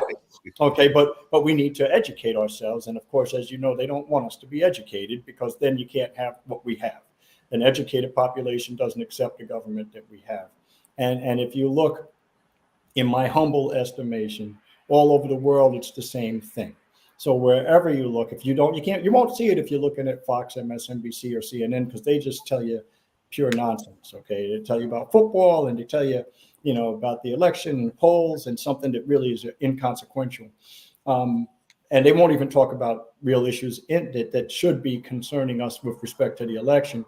But if you look at what's happening in other countries, the police are cracking down on people in other countries because the people are not happy. The people are not happy because the government's generally not representing the people. So if you go to England, you go from, a center left, if you want to call it that, or maybe kind of more of a center, probably center right, but we think that's left. And there they went to, from the right, I'd say, and went to the left. And if you look at the rest of Europe, they went from the left to the right. And some people are saying, oh, this means that they're going to the left or the right. No, it means you're not happy with the government you have, so you go with the opposite of that. Exactly. And that seems to be every place, because the government's not representing the people.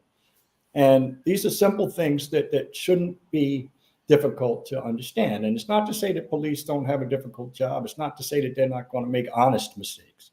Okay, that's going to happen. But these are things that don't need to happen. And this is right off of, similar circumstances where, we just sued the city of New Rochelle on a case where, they beat my client and while he was handcuffed. An off-duty police officer ran up and punched him in his face on videotape. So and then the officers went to the disciplinary hearing, and several of them were not honest. And the judge expressed a desire to be able to deal with them. Okay, now the city knows who these people are, and they know that they're not honest. Well, if you can't be honest about that, what can you be honest about? What should we trust you with? And the jury watches Dick Wolf TV shows that tell you that police are all have better sense than the rest of us. They can smell blood like a bloodhound can. They can see like an eagle, and they can hear things like an owl, right? Because they're not people that happen to just be police as a profession. And so they believe this. When they come into court and they hear a story, they think that anything that's not going straight with the DA and the police officer's viewpoint is fiction, and they don't believe in conspiracy theories, but they'll believe in conspiracy.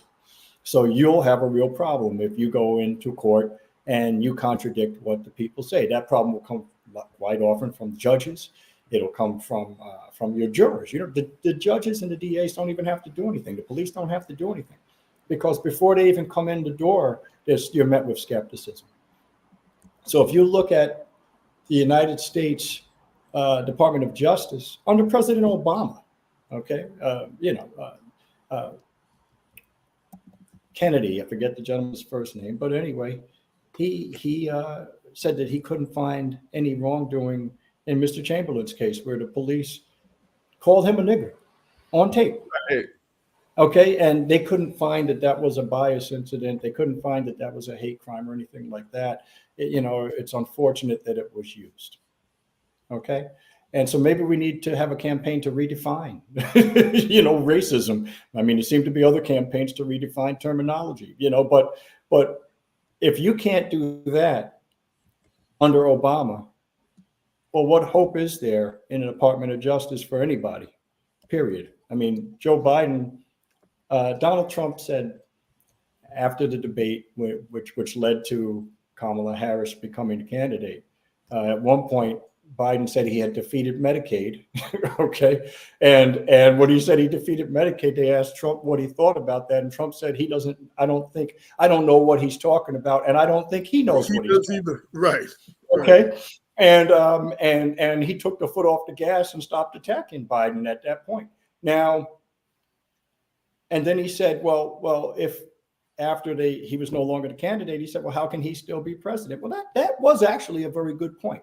If you're not capable of running for office, how are you still president in a time where we might have a nuclear war, when Moscow is being bombed with our weapons? So how are we not looking at who these people are that are calling the shots? How can we know that we should trust anything that we're being told? And the same for the state. I mean, if you really look at it, look, what went into the investigation? You had a couple of interviews of police officers. Were there any independent investigators from the AG's office that went out and did anything other than asking the police what happened? Did anybody look at any forensics? Did anybody, interview any other witnesses? I mean, there had to be a lot of people out there. Nobody else went across and did what they would have done if a police officer had been shot. Every person that was within a 5-mile radius would have been interviewed. And it would have been that type of an effort to make sure you get it right. I could just say there must have been, 10-13 like that. There must have been half a dozen officers who showed up right then too. And what were they saying? Were they getting their stories straight? Were they, they have their body cams on? Were they interviewed? What were they saying about the condition of the gun and the whole? I mean, there's a lot out there. That, well, Damon, to your point, the police woman whose gun was supposedly being taken said, "Hey, I have my gun." Okay, so, but let's go back to what happened in the case. Immediately, the New Rochelle Police Department released some footage. Yes. I did an interview, I think, with Channel 2. Up until before he got shot. The shot. That's right. And I did a couple of interviews, one on Fox and one on Channel 2 or 7, I can't remember, where they said, well, what do you think? And I said, well, I commend them for releasing the video. But the part that they didn't put in the interview was, I said, now, presuming it's the full footage. I'm not thanking somebody for cutting and pasting and giving us a director's cut. Show the entire video. And it shouldn't take you a long time to show that video. And when you get the whole video, and when you find out later, what they didn't tell the news was that the policewoman said, hey, I have my gun. He didn't have my gun. Well, that would have been helpful to put out in that first press release, right? That never was out there. As far as I'm concerned, I don't think I've ever remembered. No, to this day, I don't think that's out there. They sent us the press release and they sent us the footage. And like I said, the three cops' cameras, the video ends before the shot. It wasn't even all from all three cameras. Then the AG's office released a little bit more, like a month or so later, and then I think that's where you see the shot, and then you see what the officer said. I have my gun. I have a client who was a detective who got charged criminally by the Westchester County District Attorney's Office because while he was being assaulted by an ex-girlfriend, he actually had video of himself trying to get the heck out of there and saying, I just want to leave. And they charged him with a felony because he didn't give them the full 12 or 13 minutes. He only gave them 8. So I guess there should be felony charges for some people in New Rochelle if you're sending that out there. And I mean, are you tampering with evidence there, or what's the point in that? Is that propaganda? Is that to get a potential juror to have an opinion, form an opinion well before there's any kind of legal proceeding, whether it's criminal or civil? Right. So someone will already say, oh, that's the case where, just like with Mr. Chamberlain, oh, he's the hatchet wielding man. He never had a hatchet. That was the first story they came up with. I mean, Netflix is looking for content. They should be talking to these people because apparently they come up with some great fiction on the spot, on a drop of a dime, and you can come up with stories that don't make sense, that are not based in any reality whatsoever. By the way, speaking of power and juries, especially, I was recently on a grand jury, which is 22 people. Guess how many black people? You can use less than two black people out of 22. What is that, 9%? And that's certainly not, what the average percentage is throughout the county. Here's an easier one. So all the defendants, what percentage of defendants were black? 100. 100. Right. So, one lesson in that is, please, if you're a minority person, when you get a jury notice, don't throw it away or don't say, "Oh gosh, I hate jury duty." You gotta represent. We had a show with the commissioner of jurors on, and she was explaining to our community why it's important for us to participate in jury duty. And, we talk about criminal justice reform. That is a big component, in us participating and being parts of those juries. And I also wanted to say, when Mayo was talking about interviewing the people, there were cars that were being held off that were right there. And this happened right in front of them. And I know at least the one person who was in front has never been interviewed. She's never been interviewed. They probably didn't want to hear what that person had to say because they knew that this was, I guarantee you. And this happened right in front of her car. If an officer had been shot or if the police were clearly right, they would have been interviewed. Mm-hmm. Okay. And going to Damon's point about the grand jury, let's think about what a grand jury is and think about how many cases found their way through a grand jury for people that we know are innocent, like Yusef Salam in Central Park 5. They all went through a grand jury. And a grand jury came out and found that they were all guilty. Okay. And you have people that are not even in the United States that get indicted for stuff.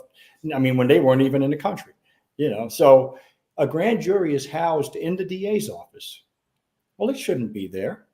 Okay. It's not a part of this, technically not a part of the DA's office. It's a part of the court, right? So why is it there? It should be in an independent building. The defense should have equal access to it. If my client's arrested, I can't ask questions in the grand jury. I can just sit there, like the quote unquote potted plant, as they like to say. I can't present witnesses. I can ask the district attorney to do that. And the district attorney sees these people for a month. So you start to know them. They know you. They know your son or daughter plays this sport or does that or plays this instrument. And you become friendly with these people. They bring donuts and bagels in the morning, and they're really great people. That's because they're not trying to indict you, okay, or your family members. But so they come across like they're these wonderful people. It shouldn't be there. You should have equal access to the defense. The defense should certainly have equal access to it, and there should be anything that's exculpatory should have to be presented. It doesn't have to be presented as it's currently stated, only identification that's exculpatory. So if someone says, something else that's exculpatory and you find out somebody's fabricated things, then it doesn't find its way necessarily to the grand jury. So there's so many flaws in our system. And the system is designed not to give us an opportunity to have a full and fair hearing. And 99% of the time, when you actually go to an actual jury, judges read a long narrative to jurors. And if you look over, half of the jurors, some of them are actually sleeping, okay, prospective jurors. Some of them they're not paying attention to what they're doing. And then they end up saying, someone who is a grandparent and is about to take their grandkids to Disney in 3 weeks, and the trial might be 3 weeks, okay? And so if you dare suggest that the trial might be a month, a judge may get upset with you and say, it's not going to be a month, move on. Meanwhile, if it is a month, who are they going to blame? Who goes last? The defendant, right? And so they're going to blame us, and you're not going to get justice. You're going to get somebody who wants to get out of there so they can get on that plane and go to Disney. And even after the judge says the defendant doesn't have to do anything, the defendant doesn't even have to be present. And by the way, that's going to be an appellate issue for Donald Trump, because in his criminal case, they made him go to court and sit there. You can't do that, okay? Because there are people who are very polarized when it comes to Donald Trump. You either love him, you hate him, very few in the middle. So that probably deprived him of a fair trial. I don't know if his lawyers argued that, but they should. But that's neither here nor there. Nobody should be required to sit there. Some people don't make a good appearance. And at the end of the day, everyone's presumed innocent in theory. In reality, is that the case? No, because once you start asking these people after they've listened to the judge read this, and you say, does anybody think that my client must have done something because they're sitting next to me? All the hands go up, because they say, well, he wouldn't have been arrested if he wouldn't be here if he didn't do something. But that means you don't believe that the person's innocent until proven guilty. It's like going to a house of worship and people are reading scripture, and the minute they get out of the house of worship, they're doing the exact opposite of everything that was said. Well, that's what happens. So we get used to saying yes. We get used to looking at someone and you like this person's tie or that. I mean, the things that jurors tell you after trial, it's astounding. And they were lucky to have you, Damon, because if you weren't there, I know at least you were thinking critically and analytically. And that's all we want. I think going back to your point, AJ. All I'm allowed to say is I did ask, there were actually more lawyers than there were Black people. And so the three of us, I think, asked some questions. But every time you did that, you can't ask directly. You can ask the ADA to ask the question. And quite often she'll find a reason not to ask it. But every time you did it, you got, what do you call that, sucking teeth? It was, because, she wanted to get through and everybody else wanted to get through, good, solid citizens. But, as you say, they, the DA is your friend and your lifeline to the whole world, the time you're in there. And, so, the tendency is to move things through and not think through what they're giving you and asking. And yes, so when I or another attorney, and none of us were criminal attorneys, I'm not a criminal attorney, asked a few questions, it was, okay, or no, we can't ask that because, whatever technical reason I didn't understand under the criminal procedure law. But no, and it's something they simply didn't want to get into. So like when they say you can indict a ham sandwich, you can certainly make sure one doesn't get indicted as well. And exactly. What I would tell you is, just having tried a federal case similar to the one that Diddy is being tried for now, human trafficking for the purposes of sex, and a federal grand jury never received exculpatory information, what we call Brady material. And in that case, there were supposedly 4 separate days that my client was abusing this person. And on the first day, he's in the middle of a 2-week trip in Europe, so he's not here abusing you. On the second day, he's in the hospital with kidney stones, so he's not there abusing you. On the third day, the police are at their house by mistake, and nobody says, thank God you are here. You're saving us. It's a miracle. And on the fourth day, there was something that was so implausible that this victim, alleged victim's brother, said that would have been crazy. That never happened. Well, why wasn't that presented to a grand jury? Maybe they don't indict. Okay, so on that case, we won every contested count, but you don't always win the cases that you're supposed to win. Quite often you don't, so he was very fortunate there. But these are things that we don't deal with. And while it doesn't directly go toward Mr. Garris's case, I thought it was important for us to talk about that, because much of what happens, in particular, if it's coming from an attorney general's office in the state or from federal Department of Justice, whatever they do is discretionary. They're doing it because something politically told them they should do it. It's some political gain. They're not being told, even for these officers with Mr. Garris, look, they didn't wake up in the morning thinking they were going to see him and deal with him over some petty larceny in a supermarket. So I give them that. The Department of Justice and the Attorney General's office, if they don't want to be involved, they're not involved. Now, the Attorney General's office has to be involved in police-involved shootings by statute. If there's a death, yeah. If there's a death. Because So the district attorney was looking into it up until he lived for 7 days. Once he died, then the AG's office automatically takes over. Well, I mean, again, I'm one of the people who advocated for that. Okay, and I thought that we needed an independent prosecutor, but it doesn't stop us from having an independent civilian organization we can draft a law that says we can suspend our investigation while the DA or the AG is doing something, or we can have a parallel investigation. That goes, you often make that decision when you do civil litigation, right? How much you're going to wait for what comes out in the criminal case, because there are different standards of proof, and there are different immunities. It's the fifth. Well, you can plead the fifth in a civil case, but the difference in a civil case is you can point that out to the judge and jury that somebody is taking the fifth, and you can make every adverse inference right from that, as opposed to a criminal case where you can't even mention that fact. Right, but I'm gonna. Hey, Mayo, the Attorney General's office is not an independent party. She's a politician. Her office is a politician. When Mayor Adams, when he was Senator Adams, and he put the independent special prosecutor bill, it was bringing somebody on the outside, not the AG's office, not another political hack, because that's just another politician, because they're making decisions based on whether their office is going to look good, whether they get a W or an L instead of justice. So we supported an independent prosecutor.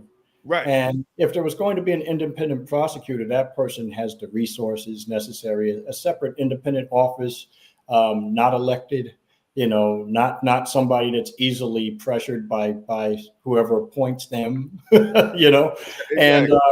And when you stop and you look at all of this, the other thing that we advocated for was licensing of police officers. Okay, so even if you found that perhaps, let's assume it doesn't rise to the level where you can bring criminal charges. Okay, you can always bring civil actions, but it doesn't mean you win, but you can bring them. However, as a lawyer, if I'm found to have engaged in misconduct, I go before a disciplinary committee and I can lose my license to practice law. If I have a DWI, I get into a fight, petty larceny, steal 1 penny, 1 cent from anybody, I'm not probably practicing law, or at least there's going to be a heck of a lot I have to do to try to maintain my ability to practice law. That's the same for hairdressers. That's the same for nurses, and people that drive commercial vehicles, all kinds of things like that.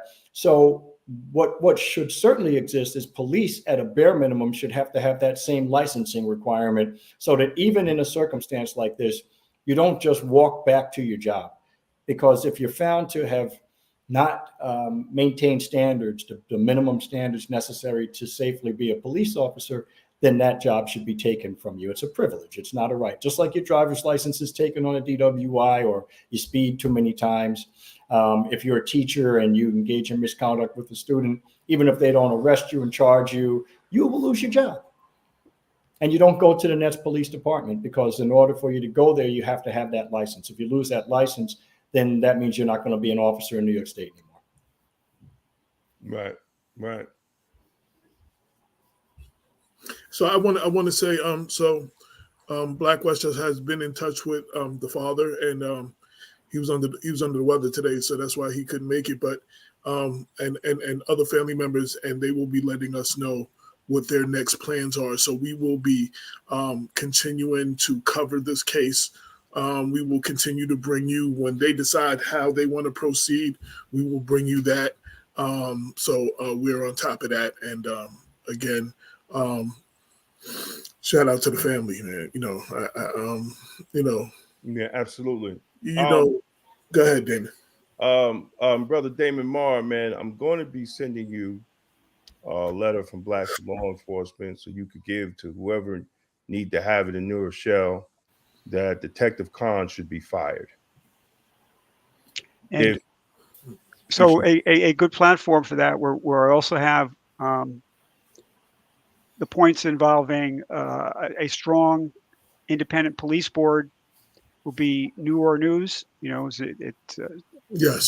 newornews.org. Look on there. Okay. For this stuff. And yes, do send me that and I'll make sure it gets on there. Yes. They do a great job too. Yeah. They do a great job. They're on. Well, we're right here in Rochelle. They were all there. They were marches, Yeah. I mean, how do I do this without seeming I'm inciting something? But, I've been to the marches. You march around, the corner of North and Lincoln. Who sees it? It's just same old, same old. Where you go further with direct action is something, I'm not an expert on it. I'm just some old white guy who's, read a lot about the civil rights struggles and all that. I wasn't there. I was 3 years old when, people were marching on Washington. But there's that. And, and pressure on, elected officials that they have to, do I want to say fear? They have to respect. No, they have to fear. Exactly. The left as well as the right. Even an election, even in a general election. But they got. You can look at cards. I got a handout for somebody running, and read the thing, and it was a Republican, and there was nothing on there that some of our Democrats aren't saying. There's when you talk about this issue or affordable housing. They're not even, at least a few years ago, when we were all marching, they were saying different stuff that didn't happen, the Democrats. But now, they're not even saying that stuff. They're all the same. I mean, if, you look at that quote I put in from Vice President Harris, it's not something she would, hasn't said it, shouldn't say it in the debate or any of the interviews she'd had, but hopefully she still believes that stuff. Well, I mean, from my opinion, brother, they got us all Trump-atized, because when you're critical of Democrats on handling certain situations, the first thing they bring up about Trump, like, I don't care about Trump, and I don't think the Garris family is thinking about Trump when a city that is predominantly run by Democrats have killed their son, has allowed this to happen to their son. And a Democratic attorney general, Black woman, has allowed not to look for any type of charges against their child. So we don't want to hear about Trump. Trump is a distraction when it comes to police crimes against Black people, because these are Democratic cities. As I said, Greenburgh, Democratic city. White Plains, Democratic city. Yonkers, Democrat, Republican, whatever they are, I'm not even sure, right? Mount Vernon, Democratic city, right? all these cities, Westchester County Police, mostly Democratic run county, all these institutions have had situations of police killing unarmed black men. Trump ain't nowhere to be found. He's in Mar-a-Lago.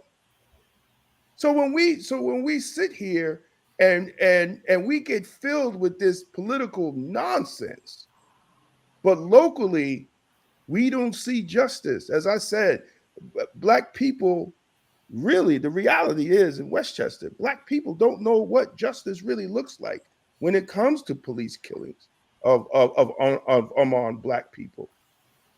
And sooner or later, black elected officials is going to have to be called to task because they're silent on that.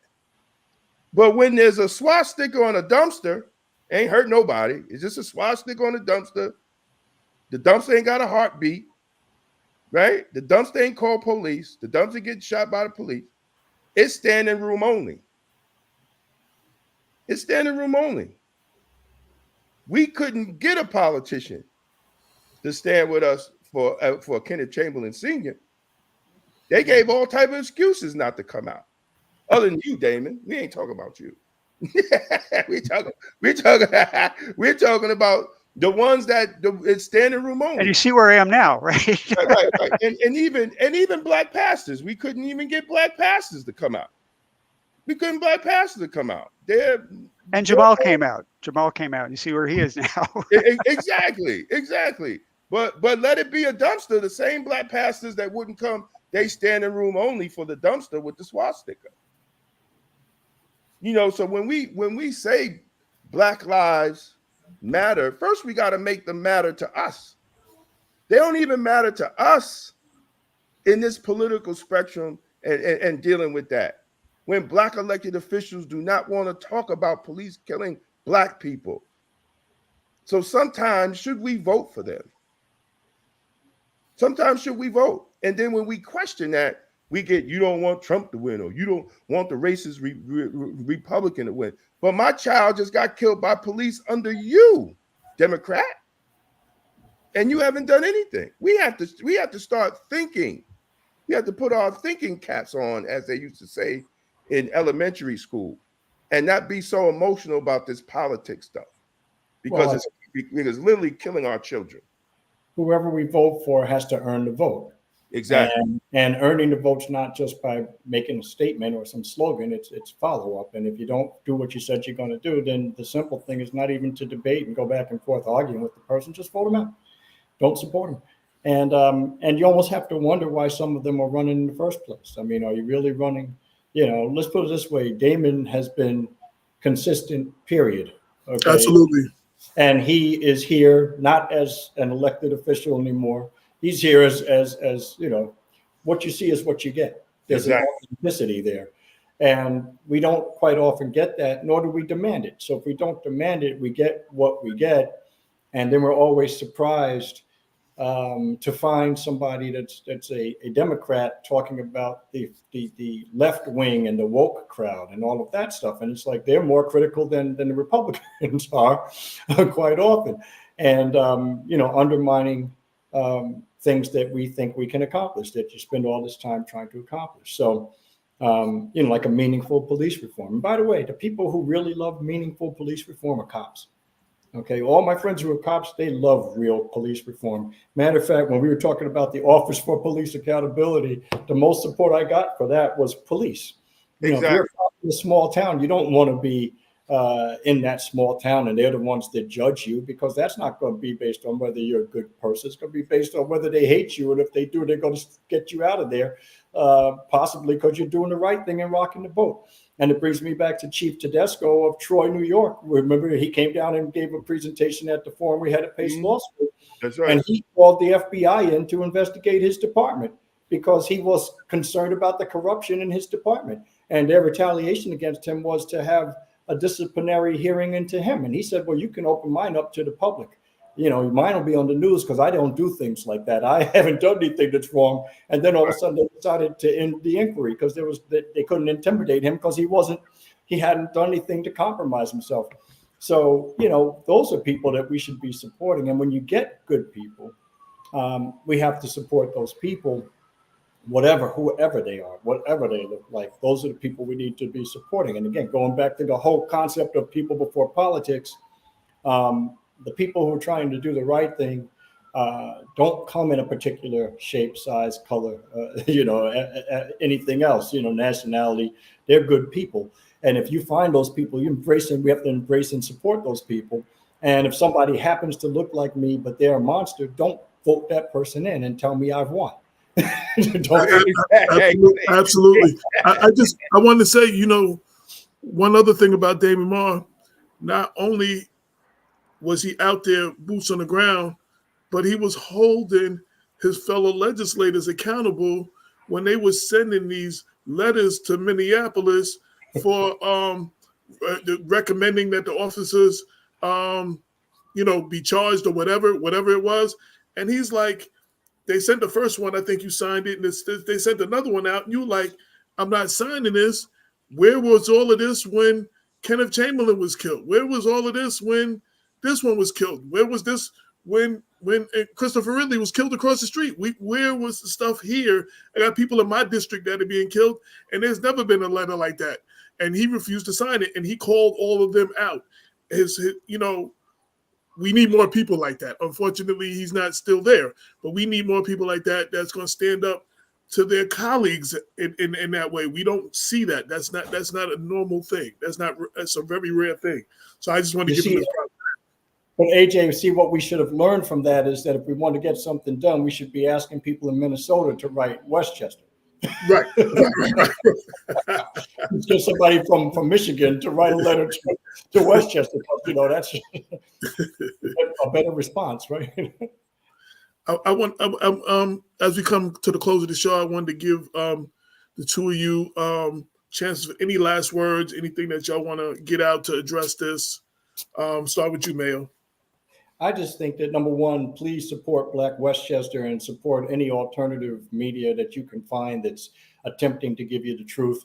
And I can tell you that having known AJ and Damon for a very long time, that they are dedicated people. They're not anti anybody. They love people, period. That's why they're here doing this. It would be a lot easier for them not to do this. And they don't have the resources of a CNN or an MSNBC, but somehow they still get it right almost every single time. And if there is a mistake, then they say that, hey, look, we were mistaken here or there, and you don't have to drag that out. So it's important that we support it. I thank you guys for doing what you do. And I always am just hopeful that more people get to see it. And have something else to think about because they go out, people watch TV, they watch 60 Minutes, and then they run out and they repeat whatever they saw as if it's truth.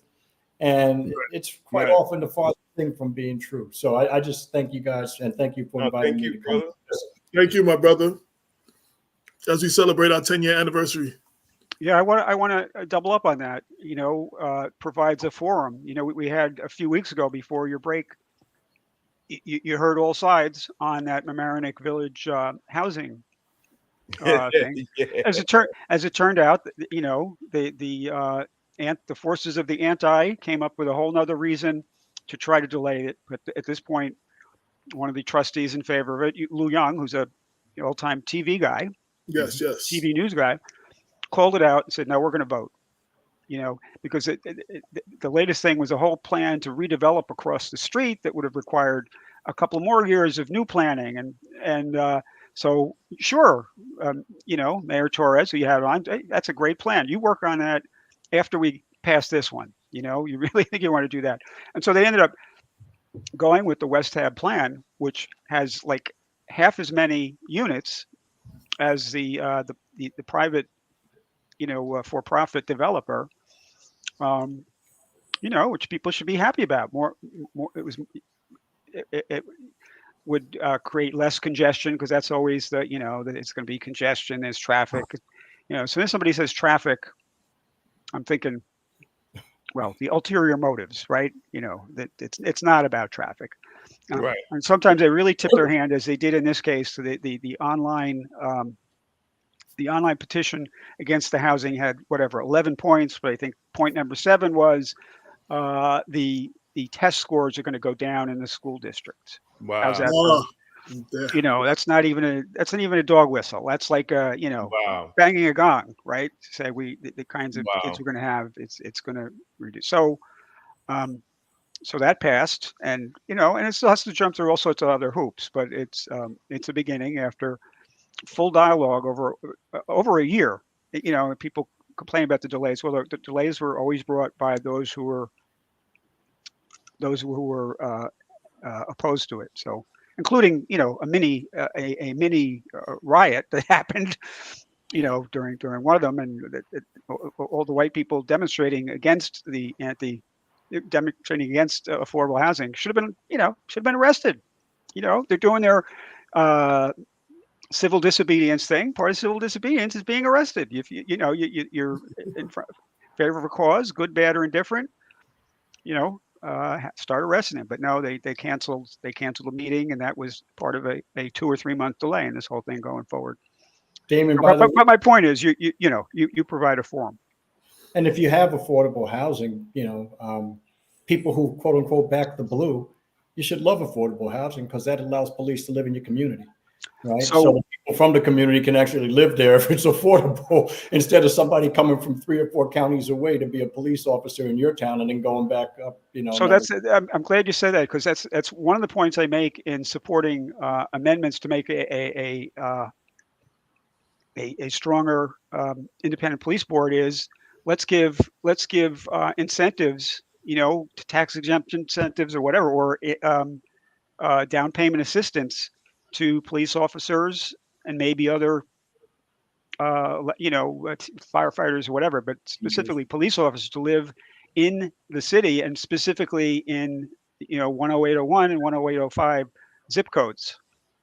So they are in the community and they have a little more sensitivity to what's going on, and they may personally know more people, because that's another part of what we were talking about in the task force. Is technology is great now. If you know somebody, or if somebody's been entered in a database without getting too big brotherish about it, that they have some mental health issues, that they've been seen before, like apparently this officer had a service call with regard to Jarrell Garris at some point. Is that a database you can access and say, oh, we got, there's a particular way we got to handle this guy. No loud noises. Let's not have the sirens and the guns and does he have some way that his family helps de-escalate him? Is there a family or other support system in the neighborhood? We walk them there. It's not that it's a walkable neighborhood. So why aren't we doing these things? And if you know him, by the way, if you have someone there that knows him or who grew up with him, you probably are able to de-escalate just with a conversation, because now grew up with him or grew up with his parents. Yeah. Right. You don't need, you just say, hey, come on, let's just relax. It's going to be okay. And it doesn't become an enforcement moment. And I know Damon can tell us about being in a prison where just a conversation with somebody and it calmed down. And you didn't need to call 50 guys in combat gear to come and get this person. And it's a guy bigger than you. And maybe you're not winning that one-on-one with that person, but it never gets to that point because there's a relationship there. Right. It's a real community, and we're moving far away from having community. No, absolutely. Because when you have an officer that has that type of respect in the community, and they treat people like human beings, you're able, just by you showing up, they change their attitude. They say in law enforcement, the first use of force is presence, being present. But just not being present, you have to have a connection with the community that you serve, or the population that you serve. In my instance, I would able just to walk on a housing area and everybody will stop doing what they're doing because of my reputation within the department and with the people that are housed there. So they will stop doing dumb things because of who I was and the respect that they had. See, a lot of these cops rather think that they come outside of the community and they come in the community and they think that they're supposed to that they put fear. You're not there for the community to fear you. You're there to be problem solvers of people that have problems, especially when you're dealing with distressed communities, right? So you don't look down to them. You know, I used to tell cats, you have two options. Either you want me to treat you like an inmate or you want me to treat you like a man. I could do it well both ways. I know how to do both of them both ways. But I'd rather you choose for me to treat you like a man than an inmate because you're going to have a long day. And they'll respect that. And they respect it. But you also have to have the mindset to treat people like human beings. To treat people like human beings. See, a lot of these police departments and even in corrections, they just want to feel if they need 50, they need to hire 50, they just put 50. No matter of the integrity, the character, or the personality of the person. They just want to fill those slots. And then unfortunately, you know, they don't want to pay overtime. So they keep these guys there knowing that they're problems. And this is what we see. And this is the result. So I think in New Rochelle, in all the different cities, you have to have proper leadership of the department. You know, they set the tone of the department. They really do. So if your department's fucked up, you need to, excuse my French, you need to look at you need to really look at your leadership. And then if the mayor doesn't want to change the leadership, you change the mayor. It's simple. It's just simple as that. And people forget that the commissioner is not elected. The commissioner is appointed. They're at the pleasure. Exactly. So if the mayor thinks that, and anytime you can go throughout history, anytime it's bad for the mayor to have a particular commissioner, that person goes. They're gone. And if the mayor lets the commissioner know what their expectations are, that commissioner is going to let the chiefs and the captains and everybody else, all the way down to the new recruits, know that this is not acceptable. This is what we're going to do. And they'll do that. And that's in any organization. That doesn't matter. You could be working at CVS. If they want you to stack the cards a certain way, that's what you're going to do, or you won't be there. You know, exactly. Even with civil service, which creates some impediments to, you know, firing somebody, but that doesn't mean that you get the assignment that you want. So, you know, there are all kinds of ways that people get dealt with. You know, no, it is. I mean, it's kind of harder in small police departments because it's hard to put those foolish ones. You don't know where to put them because the department's small. But you know, I always said if I was ever police commissioner, I'll just have a room and put you in the room. Until you decide to retire, because we don't need you here. And if you don't want to retire, your assignment is this room every day for 8 hours. Because we got a police department to run, and it needs to run right. And if you're the problem in management, you're going in the room. When you're a whistleblower, there's no difficulty putting you somewhere you don't want to be. Right. So I remember when I was in the DA's office, whistleblowers ended up somehow you're being asked to portray a prostitute in Brooklyn. I said, well, wait a minute, we're in Westchester. Why are you sending this woman to Brooklyn as a prostitute? I mean, how good is that going to be? So you're essentially telling her, you know, this is going to be our version of Serpico, because that's not going to work out well. And who wants to do that, even if it did? Right. That's the kind of stuff, you know, that they do. And it's again, it's our fault, because the one thing that we do have, at least on paper, is the ability to go vote. Okay. And the ability to make sure that your vote counts. Now, does the vote count? Just I'm throwing just this out. I think that when you go vote, you should get a receipt. And that receipt shows that you voted. Okay. And your receipt may say who you voted for. And you can look and say, yeah, that's right. And then down the road, if so, you can say, hey, look, let's you can have a recount, right now I go vote. I guess I vote. I don't know. I mean, all I know, at least I used to close the thing and pull some levers and stuff. So it felt like I was more physical. Now I'm circling things and putting it into a machine. I don't really know what happens. Another thing you might try, because I'm just thinking, because I know the County Democratic Committee this week is having their annual, organizational convention. They pick the leaders, which I won't be at because I switched to Working Families Party. But they're picking their leaders, and the only two issues they're dealing with is supporting two referenda. One is, the Equal Rights for Women Amendment, which is a good thing in New York, and the other is increasing the terms of my former colleagues. They want this themselves from moving it from 2 years to 4 years. So they're pretty passionate about putting that forward. And if you know who your district leader is, or who any of your, town, village, and city leaders are, you could mention, hey, what about police reform as well in your community or in, at the county level. I mean, really, to do this well and get the economies of scale, get professional staff, it's really got to be regional. Right.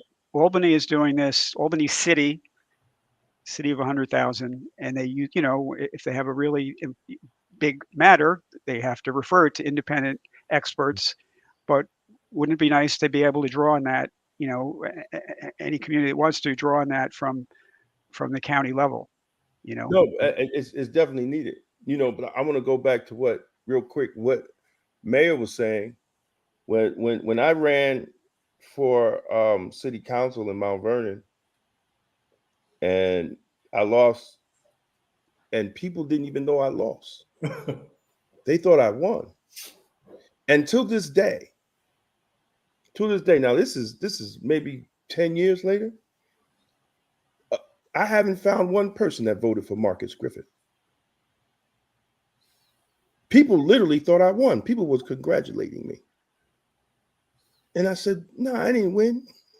They said, what? Everybody was voting for you. And so I knew what they did with the numbers.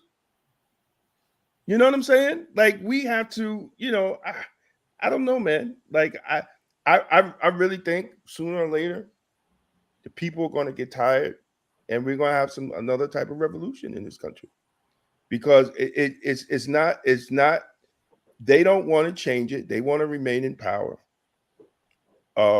This two-party system is not working, and sooner or later, people are going to get tired of it. They're going to start. The two parties try to politically decapitate all the third parties. Right, but sooner or later, they're not going to be able to, because people are literally going to get tired of it. Federally, I mean, you have to wonder why people are running for these positions to begin with, and if you go into Congress as a regular person with a regular job or two regular jobs, and you have the same concerns that most of us have in terms of putting food on the table. Maybe you might take a vacation. If you have kids, making sure they're clothed and all of that. Well, what in the world happens? How do you all of a sudden become a multi-millionaire? Exactly. Worth 20, 30, 40, $50 million off of your public servant salary. Exactly. And you're engaged in insider trading. It's sort of like the Supreme Court can do all the things your local village court justice can't do. And so why are we allowing that? And I understand that, people don't know that that's even happening because we're not an educated society, and we think that we are free and we're a democracy. But I mean, when you stop and look at that, and then what contracts can you hand out? So if you're the mayor of New York City, what contracts do you get to hand out? I mean, well, I guess they find it out now because everybody's getting subpoenaed and everybody's house is getting raided. Except this is not the only mayor who's done this. This is what mayors do.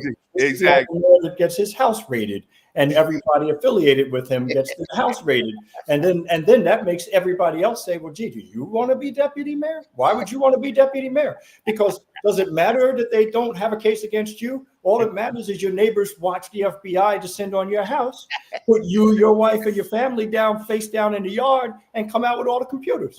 Okay. and the poor guy just gets made police commissioner, and the feds go in his house. Jesus Christ! I just got the position. Right, because you got a phone. So I mean, why would you ever want to do that? And so, you know, the people who get in next time, I guarantee you, even when you look at voting fraud cases and all of this, oh well, 2 of 10 signatures weren't, you know, the person says they didn't sign. How many people do you think didn't sign Trump or Biden's? All those signatures, you think all those people are alive and they all really signed those? Do you go charge Trump or Biden? Absolutely not. So there's a lot of political intimidation from the people normally who are multi-millionaires as well, who seek these public servant positions that don't pay them enough money to pay the taxes on their homes, right? Exactly. So why are they doing this? And why are they so interested in these positions? And, you know, they say that they love us. Well, do they really love us? Or are they see us as a useful tool to achieve something else? That's all it is. That's all it is. It's a useful tool to get paid, because there's an elected official told me that was the biggest game in town, right? And now he's everybody he appoints get house get raided. So we're like we're looking at this, and you're right, man. Like, people leave millionaires. You know, one guy, I was trying to find the article because I thought it was a good idea to repost something like what he said. He said politicians should wear their sponsors like race car drivers. So all the people, you're laughing, but it's real, right? Just like race car drivers, all the people that donated money to you should have a patch on your suit to let people know who's sponsoring you. Different sizes for the different amounts of money, right? Different location, you know, right on the cap. Because see, we that's what it's all about. Well, you know, I'll stand up for a lot of my former colleagues who, you know, even if you really want to do the right thing, there's so much pressure to conform, right? The group think, you know, if you have such a great majority, it's 15-2 now in the county legislature, for example, Democrats to non-Democrats. It's one Republican, one conservative. Exactly. We can't get a civilian complaint review board. Something's wrong. Yeah, and blame that on the Republicans. Yeah, and they're, you know, there are whole communities that everything is beautiful. I've got my trees, you know, I've got you know, got 2-acre zoning. You know, it's low. I you know, I like the country. I call the country as much as anybody else, the northern half of Westchester and the parks and that stuff. But it's not, you know, it tends not to be a priority with those folks. But, you know, it's supposed to be give and take from the people who are representing, you know, the environment where they have more, you know, let's say more interactions with the police, or more unfavorable type interactions with the police. Right. Or more in your face, or more face to face, you know. And there's, you know, there's supposed to be, you know, I give you your, you know, we rebuild your dam if you, you know, make my community more safe for both the citizens and the police, you know. Well, see, we never think that it's going to be us. We think that it's always going to be someone else. And well, especially if we're white, to be honest, right? I can't tell you how many times I represent young white kids who got smacked around by the police, or you know, upper middle class white men smacked around by the police, talked to disparagingly. And so you think it's not going to be you, but it easily can be you. Exactly. And all of these people, as sad as it is, you know, that it does make you laugh, that part of it. But the reality is, because we've allowed this to become the norm, Mr. Garris is dead. Because we've allowed this to become the norm, Mr. Chamberlain is dead. You know, and then people will say, oh, you know, if you settle your case, look, if you settle your case, that's it. That I don't know anybody in the world who would rather have the money than have their loved one. Because Jeffrey Descovich, who's white, went to prison for 16 or 17 years for a rape and murder they knew he didn't commit. and he settles cases. And each time he gets a settlement, I say, well, that's great, Jeff. And if they multiplied it by 100, it doesn't bring you back. It doesn't undo what you did to the Central Park Five. And so, you know, it's unfortunate that it's not until things directly strike us. I mean, can you imagine if Westchester was Gaza? Can you imagine if Westchester was being bombed, like in Ukraine or in Moscow or wherever, what people would say?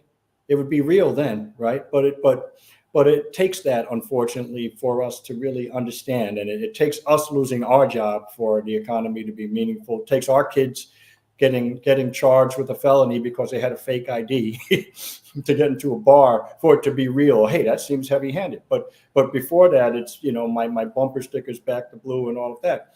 And in fairness, a lot of what the police do is not necessarily what they set out to do either. A lot of that comes down from political powers above them too. So someone tells them, hey, we need to balance the budget. So go out there and get more tickets and write more tickets and, you know, all of that. But it's not a quota, but get more tickets. Well, that's more interactions with somebody. And then that's more of an opportunity to have a bad interaction with someone, you know, especially when you're looking for things to do. You know, I need a sweep. So you're out there arresting people that have been selling the same drugs for a year and a half right in front of you. And now all of a sudden it's time to make an arrest so you can have a headline that we got 55 people. You know, so much of this, one of my friends says, you know, what does it say for you if you're well adjusted to a sick society? And that should be a question we ask ourselves every single day, because this is not a healthy one. I don't care what anybody says. When I was a kid, we didn't have any of these issues. We had all kinds of issues, but these were not the issues we had. We knew all our police. It's not to say stuff wasn't bad and things didn't go wrong. Don't get me wrong. But, you know, you knew people. You knew the officers. They knew you. They knew your parents. You know, your politicians, you knew. You know, you literally knew these people. And you could talk to them more often than not. Now it's sort of, you know, just one distraction from another. And it seems like everything's much more expensive. But when you look and see, are the people being actually represented? The answer is no. Are you going to damage your wheel and get a flat tire because your potholes are so deep? Yes. Are you going to have, you know, people trying to take money to balance budgets where they're not supposed to take it, like Governor Hochul taking the money from the lawyers' security fund to help balance the state budget. Well, that's illegal. That's money supposed to go to help indigent people who need legal services. You know, so none of that is really. Hey, have the settlements, these big settlements, come out of the police budget. Yes. You know? They come out of the police budget? No, they do not. Right. They should. Plus, the other thing, you know, again, the independent body, it has to be funded properly. So you put right in the legislation, pick a percentage. 1% is a good thing. The budget every year for that independent police board has to equal 1% of the police budget. And make sure it's so properly you'll be funded. fine. If that's the case, it'll be fine. It'll be properly staffed because the police budget is going to go up every year. And look, I don't understand it. When I came up, this might be some new policing thing. Commissioner's goal was to remain with the budget, whatever the budget line was, to stay in the budget. And if they were good, they would put their chest out how many millions they came under the budget. Right? This is when I started. Now, they don't give a damn about the budget. They go over the budget every year. They go over the overtime budget.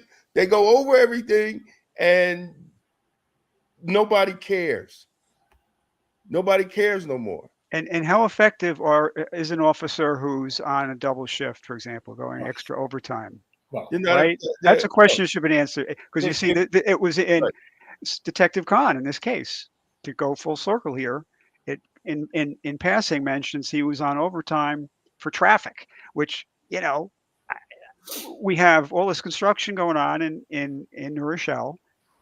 And so what was he doing? What was he doing? And they think I'm not quite sure what the theory is, that you have to have a fully sworn officer who makes 100 and, you know, whatever, 150 grand a year at all of these spots, other than, you know, a flagger who, you know, and all these buildings which are non-union, right? Flaggers probably around minimum wage. But we seem to have cops everywhere for those who are getting maybe they're getting tired and cranky. I mean, yeah. But I'm trying to figure out if he was working a construction detail. Well, we lost you. Or hold on. You got to unmute. Said coming off of, or he's on a traffic. So what was he? What was detail?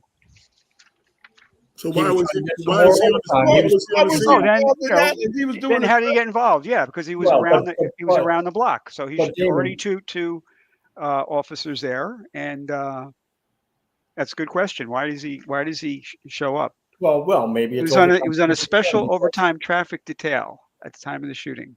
Yeah, but working close to the station house. We would get arrested at 4:00 every day. That's when all the arrests came in, because that's when the shift ended. So at 4:00 you come in, make overtime. You come talk to whoever the secretary is, right? And you hang out with them, and they spend more time just hanging out with them. Then finally, after a while, you write the charge up, and then you add another 2 or 3 hours, and then your 100,000 becomes 200,000. Well, for 200,000, you could have hired more police officers. And one of our police reform efforts with one of the villages, there was a cop who was part of the task force who was great and shared things with us I would not have known. And he said, look, I was on midnight shifts all the time for X number of years, nothing but midnight shifts. He attributes that to him not being married anymore, because he never was home for his wife and kids. Well, nobody should have that. That doesn't make sense. You don't want your pilot working double shifts. You don't want somebody. It just doesn't make sense. Truck drivers, bus drivers too. Yeah. But that comes. But see, here's the problem. Municipalities, they don't put any type of clauses when they negotiate their collective bargaining agreements. See, they just give money and then they just walk away. Other than Joe Spano. Joe Spano is the only commissioner I know that gets things when he negotiates, right? But that's what you're supposed to do. He's old school. That's what you're supposed to do. See, if municipalities negotiate civilian complaint review boards in the next contract, and let's say add an extra 1%, so you get 3 years, 9%. So now you're getting 3 years, 12%. Them police departments will take it. They'll sell their unborn children for 4%. You come on, Damon. For you get a 4%, man. They'll sell their. We have to start. They don't think like that. They don't think out of the box. How do we get these levels of accountability in? You get it when you negotiate your contract. That's when you get it. And if municipalities start going around, and when it's time to negotiate and it's time to get the money, you give something. You give a little extra. You'll get it. They're not going to turn it down. I've been law enforcement 33 years. They're not going to turn it down. Police departments are not going to turn it down. But then you might not get the vote that you want. You may not get. They're going to get it. Let me tell you something, bro. Them union presidents are going to get that vote, whether they have a write-in ballot and change the numbers. They're going to get the vote. Oh, no. I'm not talking about the union. I'm talking about the elected officials may not get backed by the union if you play hardball with the union. No. It's a fair exchange. It's a fair exchange, right? You're getting a little extra. They only care about the money, bro. I've been there 33 years. They will negotiate a contract. Let me tell you what they did. They negotiated one of the worst contracts in the world. But because it was 5 or 6 years, right? They walked around how much money people was going to get in their retroactive. They didn't even give the contract, right? So nobody cared what was in the contract. And this is what they do. And if the union president wants the membership to vote for that contract, he's going to come back and he's going to sell it to them to them, and they're going to go for it. That's the way. I mean, that's the way it worked. But I don't understand how elected officials don't understand that, and then put measures of accountability in the collective bargaining agreement when you're negotiating when you're negotiating money. These are the things you want. You want a certain percentage. We want this. You know, you got to come to the table with a goodie bag. And what are we going to exchange for these things? And you'll get it. It just takes time. It takes negotiation, but you'll get it. And if you put it in the collective bargaining agreement, it's rock solid. Instead of trying to dealing with all this other political stuff, you put it in the collective bargaining agreement, you vote on it, you set it up, and you make it happen. You know, unfortunately, once it goes through, some officers might get a good retro, but then they might go out in the street and get fired the next week. But it is what it is. It's part of accountability. If you're making good money, if you're making more money than the average person, you should be held accountable for that. The people who make no money are held accountable. Exactly. Exactly. Exactly. So, I mean, we have to look at ways, and politicians can't be scared to look out to think out of the box and bring some candy to the table. You want something, bring some candy to the table. But I've seen so many contracts and so many negotiations throughout Westchester County that the municipalities just give money and don't ask for anything. You know, and then you have offices that cost them millions of dollars in lawsuits, and you don't ask for nothing in exchange. You're doing a disservice to the taxpayers of your city. Right, but it's not costing them; it's costing the taxpayers. Exactly, and that's the problem.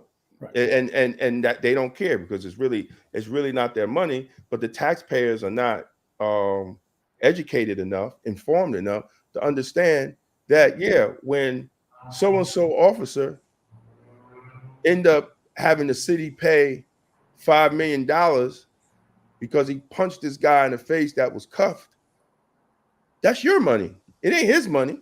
Yeah. That's your money.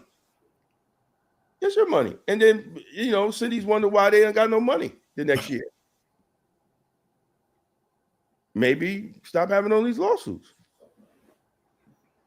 So maybe there's that other issue. Mayor and I have talked about this. Well, first you have to end legal term qualified immunity, right? Mm-hmm. So you get officers, and to be certified as an officer, maybe you should have insurance, you know. And if you're the kind of person who's a cop who's beating up people over time, before it gets to well, first of all, there should be discipline involved in that. Maybe you're not in the right job to begin with. Exactly. But insurance companies are pretty good at finding out, what the risks are. And they could set an individual's insurance premium a lot higher if he's a guy who's beating people up on a regular basis, getting complaints, versus an officer who's not. And that would be another, deep pocket, and get people thinking that way. Just like, in a car, you have to have a certain amount of insurance. If you're a doctor or a lawyer, it's not absolutely required to have insurance, but you're crazy not to, right? So those are a couple of things that are out, talking points that are out there too, when you're talking about police reform as well. And we did discuss those, in the county task force. I think it would be very helpful if officers knew that if they were found guilty of misconduct and it cost the municipality money, and I want the municipality to pay the money, but I want them to pay the municipality back. So if I know that, I don't have $5 million and it's going to cost $5 million and the city settles for $5 million, that I now owe the city $5 million. So my pension's going to go to that. They can claw my pension back. If I know that, if the three of us are police officers and you know that I'm out there beating people up, you're not going to let me do that, because you're not going to lose your pension because I'm out of control. Well, that could be part of the terms of employment. See, because when you swear in, you understand these are your terms of employment.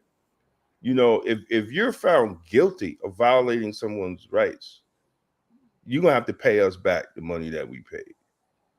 So that makes them follow the rules and regulations of the department. The rules and regulations of the department are there to save you. Yep.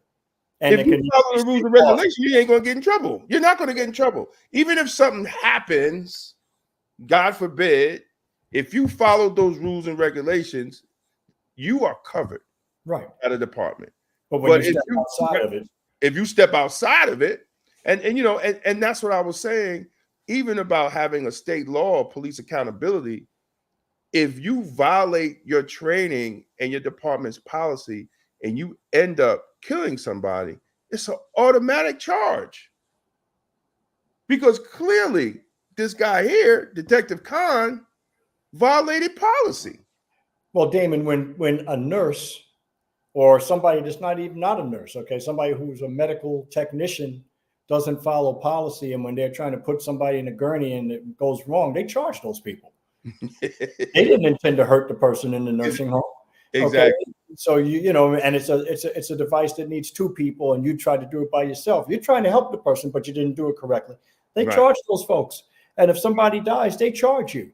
Okay, so why are we not charging police, who are the only public servants authorized to take somebody's life? Why are they not held to a higher standard, or at least to that same standard? Right. Right. That's all. So, I mean, if you have a teacher that doesn't make sure that a kid has the bus driver doesn't make sure the kids have the belt on, he's getting charged. That's right. They're going to say you were negligent, but maybe it's criminal negligence that led to this kid's injury or death, right? And there'll be and that'll be a press conference. There'll be a press release, and they'll be outside, and everybody standing out there. So, but yet we can't do that. Where, you know, I think, again, going back to what you said earlier. There has to, at a minimum, be respect for the public, and if people respect the public, then they'll be good politicians. It'll be the best they can be, and nobody's asking for you to be perfect, but you'll do your job and you'll hold people accountable. And if any of us do anything, the one thing we know that's going to happen is we expect to be held accountable. Exactly. That's it. Nobody's going to let you turn around and say, "Oh, I thought that someone was reaching for a gun, so I shot them." That's not, you're going to have a problem. And by the way, if you do that, I think that the AG is going to not be so concerned about whether they win the case. The excuse for not charging you won't be that we weren't sure we could win beyond a reasonable doubt, because you're never sure you can win beyond a reasonable doubt, because you lose sometimes. Okay. Right. But you charge those folks. They charge all kinds of people that they don't know that they can convict. You're a member of a well-known street gang, and this person had guns, and this person had drugs, and you were at the card game, so therefore you're part of the guns and the drugs, and we're going to charge you all, and you're going to sit in jail till we figure it out, right? So somehow it's this inability to apply that same vigor when it's time to prosecute a police officer that engaged in plausibly misconduct. Right. Well, fellas, I want to thank y'all, man. It's we went over. Oh man, we're never gonna stop talking. So you can't end it by. I gotta call it a day. You got two lawyers here, you know. I gotta call it a day, man. We went over. Oh, AJ just slid out and left. We forgive him though. And tell him happy anniversary. Yeah, exactly. But I want to thank y'all, man. I want to thank y'all for coming on, man, having this discussion. I hope people that watched on all the different platforms, man, X, YouTube, Facebook. I hope everybody that watched learned something and support our brother, man, and his family, the family of Gerald Garris out in New Rochelle. Damon Maher, how can they reach you if they want to reach you? Oh, you're on mute again. You're on mute. Let me write it in the chat here, I guess. Yeah. Okay. Well, I got the wrong thing. DMAHER, DMAHER at Levy Davis, LEVYDAVIS.com. DMAHER at LevyDavis.com. All right, great. Mayo, people want to reach you. They need, they might need your services. how can they reach out to you, brother? Hopefully you never need my services, but the best way is to call me 914-224-3086. Yeah. Great. And I want to thank y'all brothers again, man. And we'll, I get tired of talking about this, but we have to continue to talk about it to keep people informed, man. And I thank you guys for coming on, and have a good night and be safe and enjoy your week, man. Peace out, everybody. Thanks for always speaking truth to power. Thank you. 22 million black victims of Americanism are waking up, and they're gaining a new political consciousness, becoming politically mature.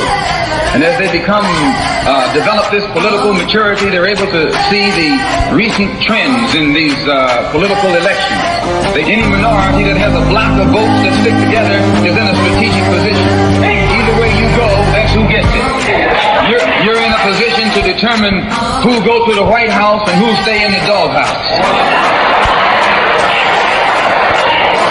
You're the one who has that power. You and I have never seen democracy. All we've seen is hypocrisy. Today, look around America, we see America not through the eyes of someone who has enjoyed the fruits of Americanism. We see America through the eyes of someone who has been the victim of Americanism. We don't see any American dream. We've experienced only the American nightmare. We haven't benefited from America's democracy. We've only suffered from America's hypocrisy. And the generation that's coming up now can see it and are not afraid to say it.